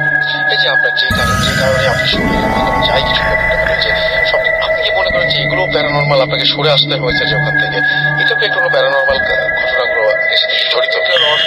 রাসেল ভাই আমি আপনার বিশ্বাস আমি আপনাকে রাসেল ভাই আপনাকে আমি জিনিসটা কিন্তু আপনি পার্সোনালি জানেন একটা বিষয়, ওখান থেকে সরিয়ে নেওয়ার পিছনে একটা ব্যাপার ছিল, বিশাল একটা ব্যাপার ছিল। ওই জিনিসটা আমি বলবো না, শুনতে হবে, কিন্তু আমি আমার ধারণা এটা একটা কারণ, এটা আপনার নিজস্ব বিশ্বাস। আমার নিজস্ব বিশ্বাস ওই জায়গাটা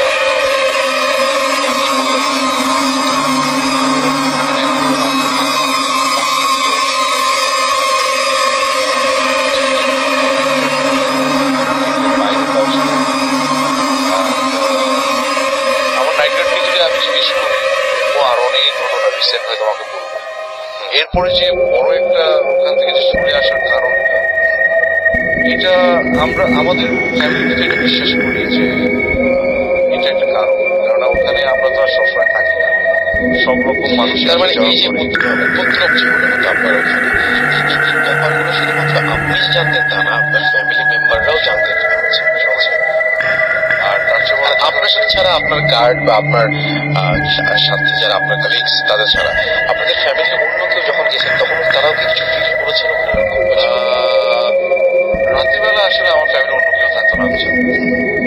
আর দ্বিতীয়ত যেটা ব্যাপার সেটা হচ্ছে যে আমার চাচার কাছে আমি একবার শুনেছিলাম। আচ্ছা, কিন্তু জিনিসটা আমার তার সাথে এমনি এলাকার লোকজনের কাছে কোনো সময় জিজ্ঞেস, এলাকার লোকজন আসলে আমাদের সিসিটিভিতে অ্যালাউড। আচ্ছা আচ্ছা,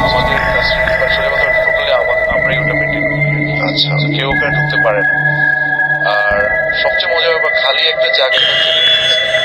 ওখানে কিন্তু কোনো মানুষজন রাত্রেবেলা কিন্তু কারণ যে ইনসিডেন্টটা ওখানে ঘটে গেছে, যে ব্যাপারটা শুনিয়েছে, এরপর থেকে ওখানে কেউ সাহস করে।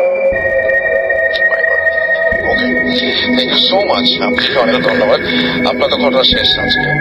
সো আমরা একটা যেটা করবো সেটা থেকে ছোট্ট বিরতি নেবো, তবে তার একটু ফেসবুকে যাবো। আমাদের শুরু করতে চাই টুইটার দিয়ে।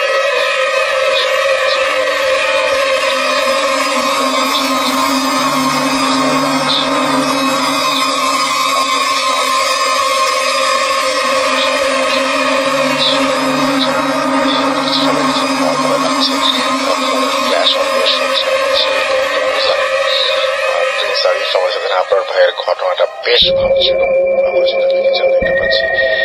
এছাড়াও অনেকেই আছেন আমাদের সাথে।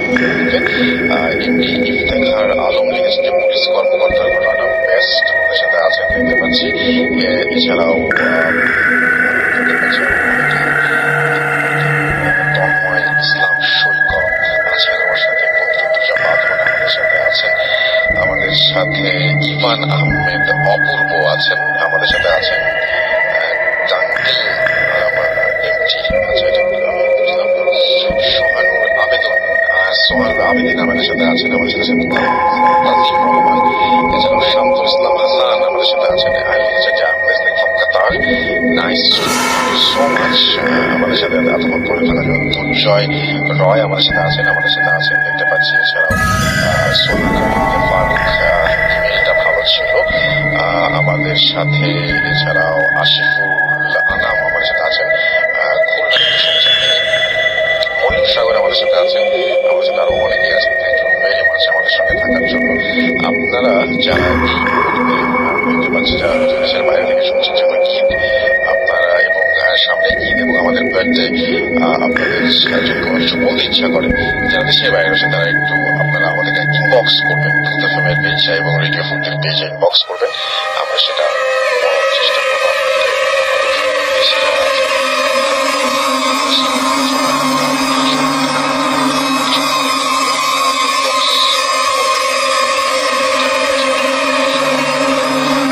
আমাদের সঙ্গে আরো অনেকে আছেন, দেখতে পাচ্ছি। নাইমুর রিফাত আমাদের সাথে আছেন, আমাদের সাথে আছেন, দেখতে পাচ্ছি। তামিন হাসান, রাসেল খুলনা থেকে আছেন, আমাদের সাথে আছেন। শিহাব খান স্যাম, মেজানুর রহমান আমাদের সাথে আছেন, আমাদের সাথে আছেন, দেখতে পাচ্ছি। ইমন আমাদের সাথে আছেন। আচ্ছা, আমাদের সাথে আছেন দেবনাথ, অ্যালেক্স চৌধুরী, আমির আমাদের সাথে আছেন, আমিনুর হৃদয় আমাদের সাথে আছেন, আমাদের সাথে আছেন। তাসফিন মাহমুদ খান, তানহা তাবাসসুম রিয়া আমাদের সাথে আছেন। মাহফুজ তুষার আছেন আমাদের সাথে, আমাদের সাথে আছেন, দেখতে পাচ্ছি। তৌহিদ হাসান, এছাড়াও আমাদের সাথে আছেন, দেখতে পাচ্ছি। আশিকুর রহমান আশিক, ময়না মামুন আমাদের সাথে আছেন, যশোর থেকে আছেন যিনি। তানজিব ফারাবি আমাদের সাথে আছেন, আমাদের এছাড়াও আমাদের সাথে আছেন ইমন হৃদয়, কথার স্রোত আমাদের সাথে আছেন, আমাদের সাথে আছেন। যারা আমাদের সঙ্গে আছেন এবং এতক্ষণ পর্যন্ত যারা আমাদের সাথে বাকিটা সময় যারা আমাদের সাথে থাকবেন। আমাদের যে পেজ, সেই পেজটা তো আপনারা অনেকেই লিখছেন এবং তার মধ্যে আমি দেখতে পাচ্ছি আমাদের সাথে এই মুহূর্তে আছেন আছেন আমাদের সঙ্গে রনি, এছাড়াও আছেন আমাদের সাথে, দেখতে পাচ্ছি ফারুক মাহিন, এমডি রাশেদ খান আমাদের সাথে আছেন। তাসমিনা কবির আরমিন আমাদের সাথে আছেন। নাইম শাহ আমাদের সাথে আছেন,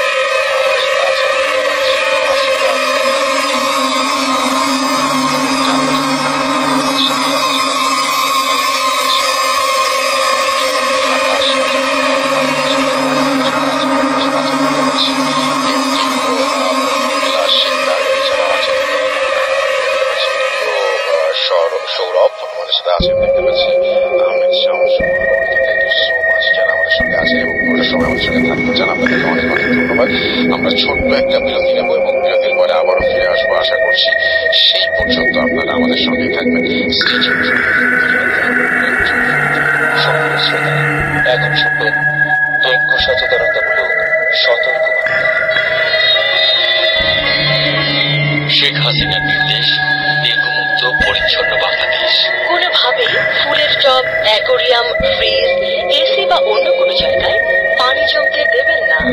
যেহেতু এডিস মশা সাধারণত সকালে ও সন্ধ্যার পূর্বে বেশি কামড়ায়, এজন্য এ সময় বিশেষভাবে ব্যক্তিগত সতর্কতা অবলম্বন করুন। এ সময় মশার স্প্রে, কয়েল, মসকিউটো রিপেলেন্ট বা মশারি ব্যবহার করুন। আপনার সন্তানকে স্কুলে পাঠানোর সময় মোজা, জুতা ও ফুল প্যান্ট, ফুল স্লিভ জামা পরিয়ে দিন। রাতে বা দিনে ঘুমানোর আগে অবশ্যই মশারি টাঙিয়ে দিন। শেখ হাসিনার নির্দেশ, ডেঙ্গু মুক্ত পরিচ্ছন্ন বাংলাদেশ। বাড়ির ছাদ বা আশেপাশের ঝোপঝাড়, জলাশয় পরিষ্কার পরিচ্ছন্ন রাখুন এবং পরিত্যক্ত নারকেলের খোসা ও টায়ার সরিয়ে ফেলুন। গত 1 আগস্ট রাতেই ডেঙ্গু রোগ নির্ণয়ের জন্য 1 লাখ কিট এসেছে এবং 2 আগস্টের মধ্যে আরো কয়েক লাখ কিট এসেছে ডেঙ্গু রোগ নির্ণয়ের জন্য। আসুন সবাই মিলে একসাথে ডেঙ্গু মোকাবেলা করি। ডেঙ্গু রোগীদের চিকিৎসা নিশ্চিত করতে স্যার সলিমুল্লাহ মেডিকেল কলেজ হাসপাতালে উন্মুক্ত করা হয়েছে 100 শয্যার পৃথক নতুন ডেঙ্গু ইউনিট।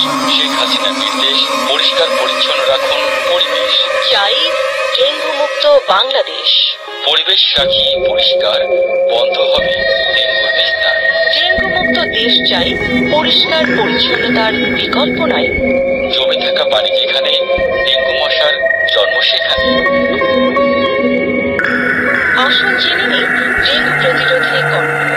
ফুলের টবে, ডাব ও নারকেলের খোসায়, প্লাস্টিক পাত্রে, ভাঙা হাড়ি বা পাতিল, এয়ার কন্ডিশন ও রেফ্রিজারেটরের তলায় পানি জমতে দিবেন না। বাসায় বিভিন্ন স্থানে জমে থাকা স্বচ্ছ পানি নিয়মিত পরিষ্কার করুন। অন্তত সপ্তাহে 1 দিন বসত বাড়ির চারপাশ পরিষ্কার পরিচ্ছন্ন করুন। এডিস মশা দিনের বেলা কামড়ায়, তাই দিনের বেলায় ঘুমাতে হলে মশারি বা মশা নিরোধক ব্যবহার করুন। ডেঙ্গু জ্বরের মূল চিকিৎসা প্রচুর তরল খাবার বা পর্যাপ্ত পানি গ্রহণ করা এবং পর্যাপ্ত বিশ্রাম গ্রহণ। ঘুমানোর সময় এমন কোনো পোশাক পরবেন না যাতে আপনার হাত পা উন্মুক্ত থাকে। ডেঙ্গু প্রতিরোধে শিক্ষা প্রতিষ্ঠানগুলোর প্রতি শিক্ষা মন্ত্রণালয়ের নির্দেশনা। খেলার মাঠ ও ভবন সমূহ নিয়মিত পরিষ্কার রাখতে হবে। মাঠ কিংবা ভবনে জমে থাকা পানি দ্রুত সরিয়ে ফেলতে হবে। শিক্ষা প্রতিষ্ঠান সমূহে সৌন্দর্য বর্ধনের জন্য যেসব ফুলের টব রাখা হয়েছে তা নিয়মিত দ্রুত পরিষ্কার করতে হবে। সংশ্লিষ্ট কর্তৃপক্ষ কর্তৃক ডেঙ্গু প্রতিরোধের উপায়সমূহ শিক্ষার্থীদের প্রতিদিন আনুষ্ঠানিকভাবে অবহিত করতে হবে। গুজবে কান দেবেন না, অযথা আতঙ্কিত হবেন না। মনে রাখবেন, সব জ্বরেই ডেঙ্গু পরীক্ষার প্রয়োজন। চিকিৎসার পরামর্শ নিয়ে তবে পরীক্ষা। অযথা সময় ও অর্থ নষ্ট করবেন না। আসসালামু আলাইকুম। এখন শুনবেন কোরবানির হাট নিউজ। আপনারা শুনছেন কোরবানির হাট নিউজের 5টি পর্বের 3য় পর্ব, সৌজন্যে রেডিও ফুর্তি। আমি গোপা শামসু আছি আপনাদের সাথে। এবার রাকিব খান বললেন তিনি সবার থেকে ডিফারেন্ট, তাই এবার গরু আনবেন সুন্দরবন থেকে। জনগণ খুবই ক্ষিপ্ত তন্নি সাহার উপর, কারণ গরু কোরবানির পর তিনি গরুকে জিজ্ঞেস করলেন আপনার অনুভূতি কি। এবছর সবচেয়ে বেশি চর্বিওয়ালা গরু পাওয়া গিয়েছে রাজধানীর টিটিপাড়াতে। জনপ্রিয় কণ্ঠশিল্পী শিলাকে রাস্তায় হাঁটার সময় এক ছেলে বলে উঠল গরু না গাভী। এবছর হাটে গরু কিনতে আসছেন মাফিন আহমেদ। শুনলেন কোরবানির হাট নিউজ।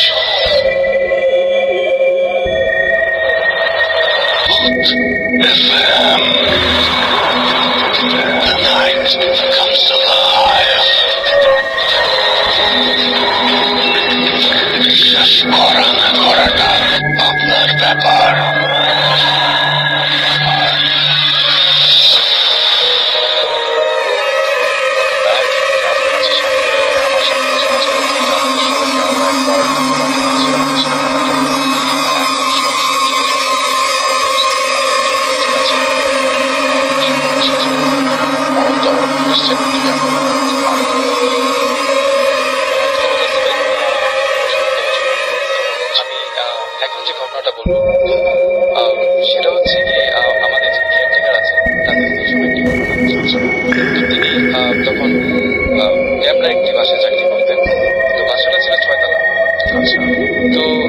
সেই বাসায় তিনি চাকরি করার পরে রাতে প্রায় শুনতেন যে পাঁচতলা সিঁড়িটার মধ্যে একটু প্রবলেম হয়।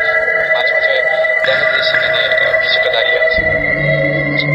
তো এটা শোনার পর সে যেতে কখনো দেখেনি, তো সে এটা শুনতো। তো সে কখনো সে দেখতে যেত না রাতের বেলা।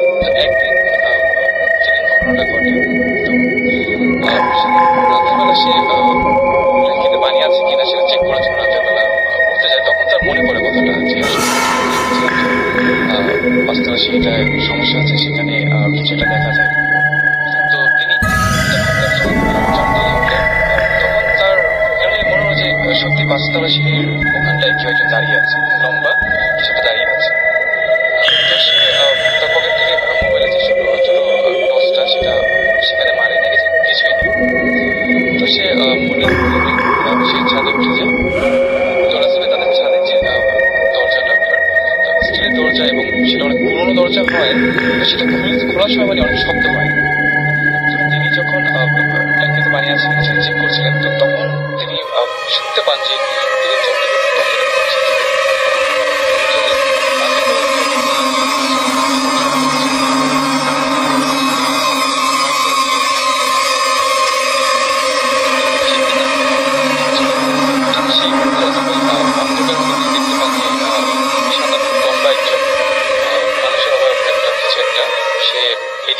তার দিকে হেঁটে আসছে।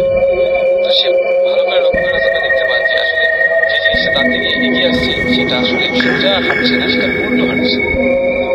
পিছন দিকে হাঁটলে আমরা যেরকম দেখা যাবে সেভাবে সেটা তার সামনে দিয়ে তাকে পাস করে চলে গিয়ে সামনে একটা বাসা ছিল, সে বাসার ছাদের মধ্যে চলে যাবে। এটা দেখে সে প্রচন্ড ভয় পেয়ে যায়। সে যখন নামতে যায় তখন সে পাঁচতলা সে সিঁড়িটার দেশে একটু আতরের গন্ধ পায় এবং আতরের গন্ধ পায়। তো সে যখন তার রুমে চলে যায়, তো সে ভয়ে আর লাইট অফ করে সে মশারির উপর একটা চাদর দিয়ে সে কিন্তু ভাবছিল যে কি হচ্ছে তার ঘুম আসছে। আচ্ছা ভাই, তখন তার মনে হয় যে কিছু একটা তার ঘরের মধ্যে পাঁচালি করছে। সেই তীব্র আতরের গন্ধটা সে আবারও পায়। তো এটা পাওয়ার পর পরদিন সকালে সে বাড়িওয়ালাকে বলে ঘটনাটা। তো বাড়িওয়ালা বলে যে এসব কিছুই না, এটা তো আসলে এভাবে তার কয়েকদিন চলে যায়। প্রতিদিনই সে একটা গন্ধ পায় তার রুমের মধ্যে, মনে হয় যে রাতের বেলা কেউ হাঁটাচলা করছে। তো সে ভয়ে ভয়ে একদিন আসলে বিষয়টা কি আমার মনে পড়লো অন্য কিছু, আমি একটু গিয়ে চেক করি। ওকে, তো সে একদিন রাতের বেলা সে আবারও সে উঠে। ওঠার পর সে যখন চারতলায় উঠে তখন সে আবারও সে অবয়বটাকে দেখতে পায়। এবার সে দেখতে পায় যে সিঁড়ি দিয়ে উঠছে, উল্টো উঠছে, পেছন দিক দিয়ে উঠতেছে। এটা দেখার পর সে প্রচন্ড ভয় পেয়ে যায় এবং সে আর উপর ওঠার সাহস পায় না। সে রাস্তায় নিচে চলে আসে।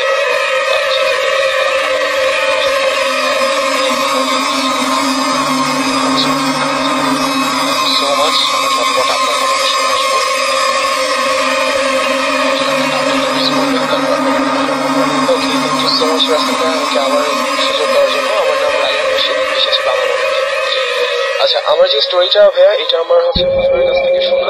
এই স্টোরিটা হচ্ছে গুলশানের একটা বাড়ির। তো ওই লোকটা হচ্ছে অনেক বড় শিল্পপতি ছিলেন ওনার বাড়িতে। আর উনি একটু হুজুর টাইপের বেশ ধরে থাকতেন, বাট ভেতরে ভেতরে ধরনের খারাপ কাজ যেমন নেশা করা ইত্যাদি, সুদ খাওয়া ইত্যাদি করে থাকতেন। বাট বাইরে দিয়ে অলওয়েজ খুব নামাজ কালামি বা মানুষকে দেখাতে খুব বেশি পছন্দ করতেন। তো একদিন তার বাসায় আর কি অনেক আত্মীয় স্বজনরা ছিল। হঠাৎ করে তিনজন আর কি এসে বলছে যে আমরা খুব বিপদে আছি, আমরা আল্লাহর প্রচার করার জন্য বের হয়েছিলাম, বাট আজকে রাত্রে থাকার মতো কোনো জায়গা নেই, আমরা একটু আপনার কাছে সহায়তা চাচ্ছি, শুনেছি আপনি নাকি এরকম অনেক হেল্প করেন। তো ওই লোকটা হচ্ছে আরো সুযোগ পায় যে সবাইকে দেখানো। তো ওর আত্মীয় স্বজনদের সবার সামনে, হ্যাঁ অবশ্যই আপনি আমাদের ওই বলে তাদেরকে নিয়ে যান। তো সেই তিনজন লোক আর কি বলে দেয় যে এই রাত 12টার পর থেকে আমাদেরকে আর ডাকবেন না, যে কোনো দরকার হলো আমাকে আর ডাকবেন না, বা এই রুম থেকে যদি কোনো সাউন্ডও পান কেউ কিছু ইয়ে করবেন না। তো ভাইয়া এরপরে ওদেরকে থাকতে দেওয়া হয়। পরদিন সকালবেলা ওরা চলে যায়। এরপর থেকে ভাইয়া স্টার্ট হয় মানে সবচেয়ে বড় সমস্যাগুলো, যেমন ওই রুমে মাঝে মাঝে কান্নার আওয়াজ শোনা যেত। আর অথবা ওই বাড়িটা তো একটু ডুপ্লেক্স টাইপের ছিল, তো দোতলায় হচ্ছে হয়তো বা কোনো একটা ছায়া মূর্তি দাঁড়িয়ে থাকতো, এরকম প্রায় দেখা যেত। হয় কেউ হেঁটে যাচ্ছে, কেউ কান্না করছে, এই টাইপের আচমকা বিদ্যুৎ চলে যাচ্ছে, জেনারেটর চলছে,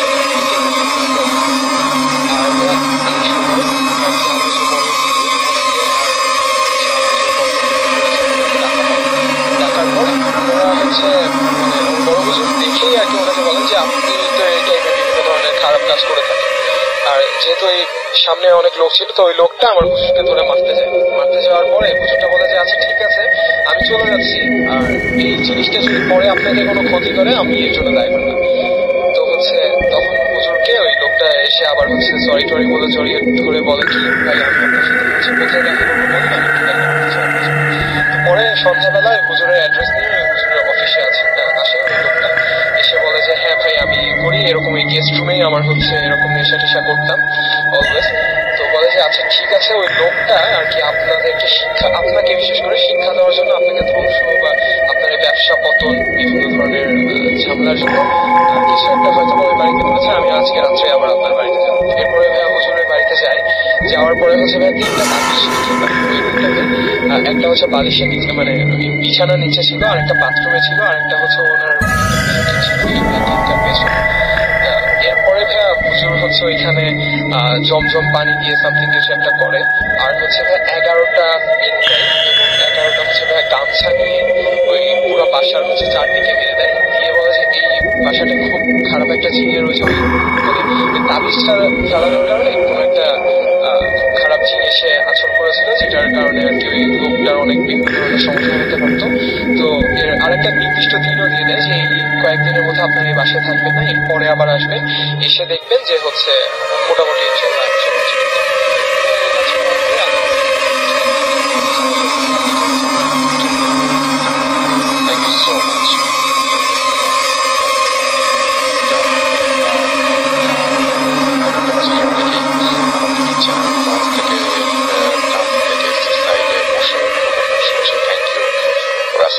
আমাদের 2011 থেকে অনেক আগে জার্মানিতে থাকতেন, তখন একবার ইমেল আমাদেরকে এখানে লিখেছিলেন, সেটাও দেখতে পাচ্ছি ফেসবুকে, যেহেতু ইনবক্সে সেইটা থেকে গেছে। নাজমুল আহমেদ আমাদের সঙ্গে আছেন, সৌদি আরব থেকে শুনছেন, অনেক ভালো লাগছে অ্যাপ দিয়ে শুনছেন তিনি। শুনছি সৌদি আরবের রিয়াদ থেকে শফিকুল ইসলাম বিজয় আগামী পর্বে আপনার ভাই জফর আলী ফিরে আসবেন ইনশাল্লাহ। শরীফুর রহমান রুহেল আমাদের সঙ্গে আছেন, সুইডেনের রাজধানী স্টকহোম থেকে তিনি শুনছেন এবং অনেক ভালো লাগছে, আশা করছি স্টুডিওতে আসবো দেশে আসলে। থ্যাংক ইউ সো মাচ, আপনার দেশে আসার প্রতীক্ষায় থাকলাম এবং দেশে আসলে অবশ্যই আমাদেরকে মেইল করে জানাবেন যেন আপনাকে ডাকতে পারি।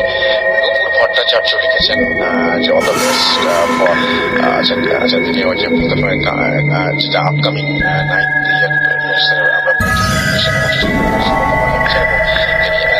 তিনি অফিসে বসে এখন অ্যাপ দিয়ে শুনছেন ফ্রম ইউএসএ।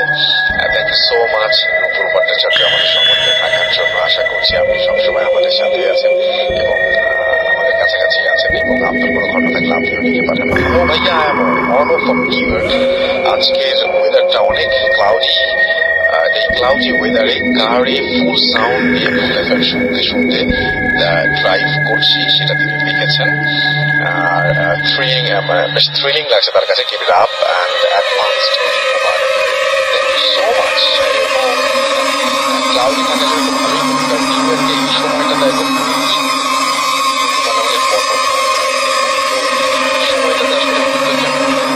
ক্লাউডি থাকে তাহলে শুনতে অনেক মজাই লাগবে। আমেরিকা থেকে নোবেল বলছি, অনেক মজা লাগছে আজকের ঘটনা।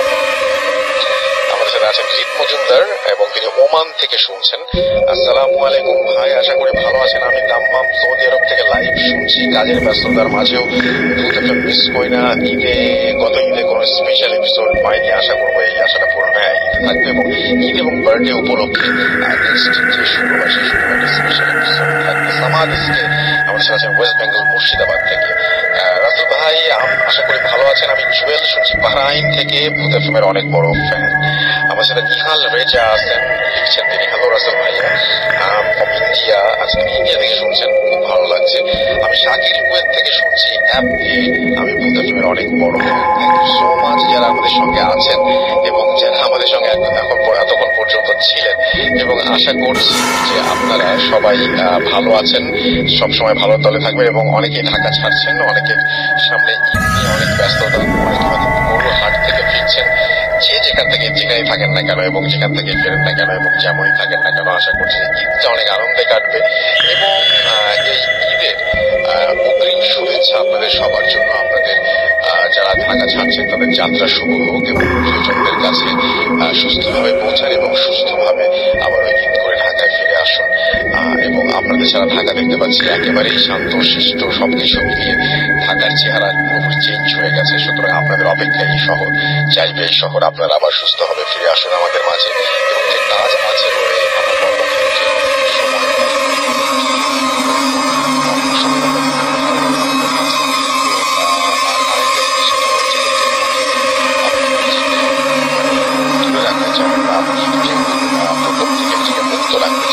সব জায়গায় বেশি সচেতন হতে হবে আপনাকে, এবং বেশি সচেতনতা থাকতে হবে অবশ্যই নিজেকে নিয়ে। আপনি যদি নিজে সচেতন হন তাহলে আপনার কাছে ডেঙ্গু প্রতিরোধ করাটা এত কঠিন কিছু হবে না ইনশাল্লাহ। তো সেটাই কিন্তু অবশ্যই যে কোনো ব্যাপারে অবশ্যই ডক্টরের পরামর্শ নেবেন। ডক্টরের পরামর্শ ছাড়া কোনো কিছু করবেন না। আপনাদের সুস্থতা কামনা করি, সুন্দর কামনা করি, পরিবারের সবাইকে নিয়ে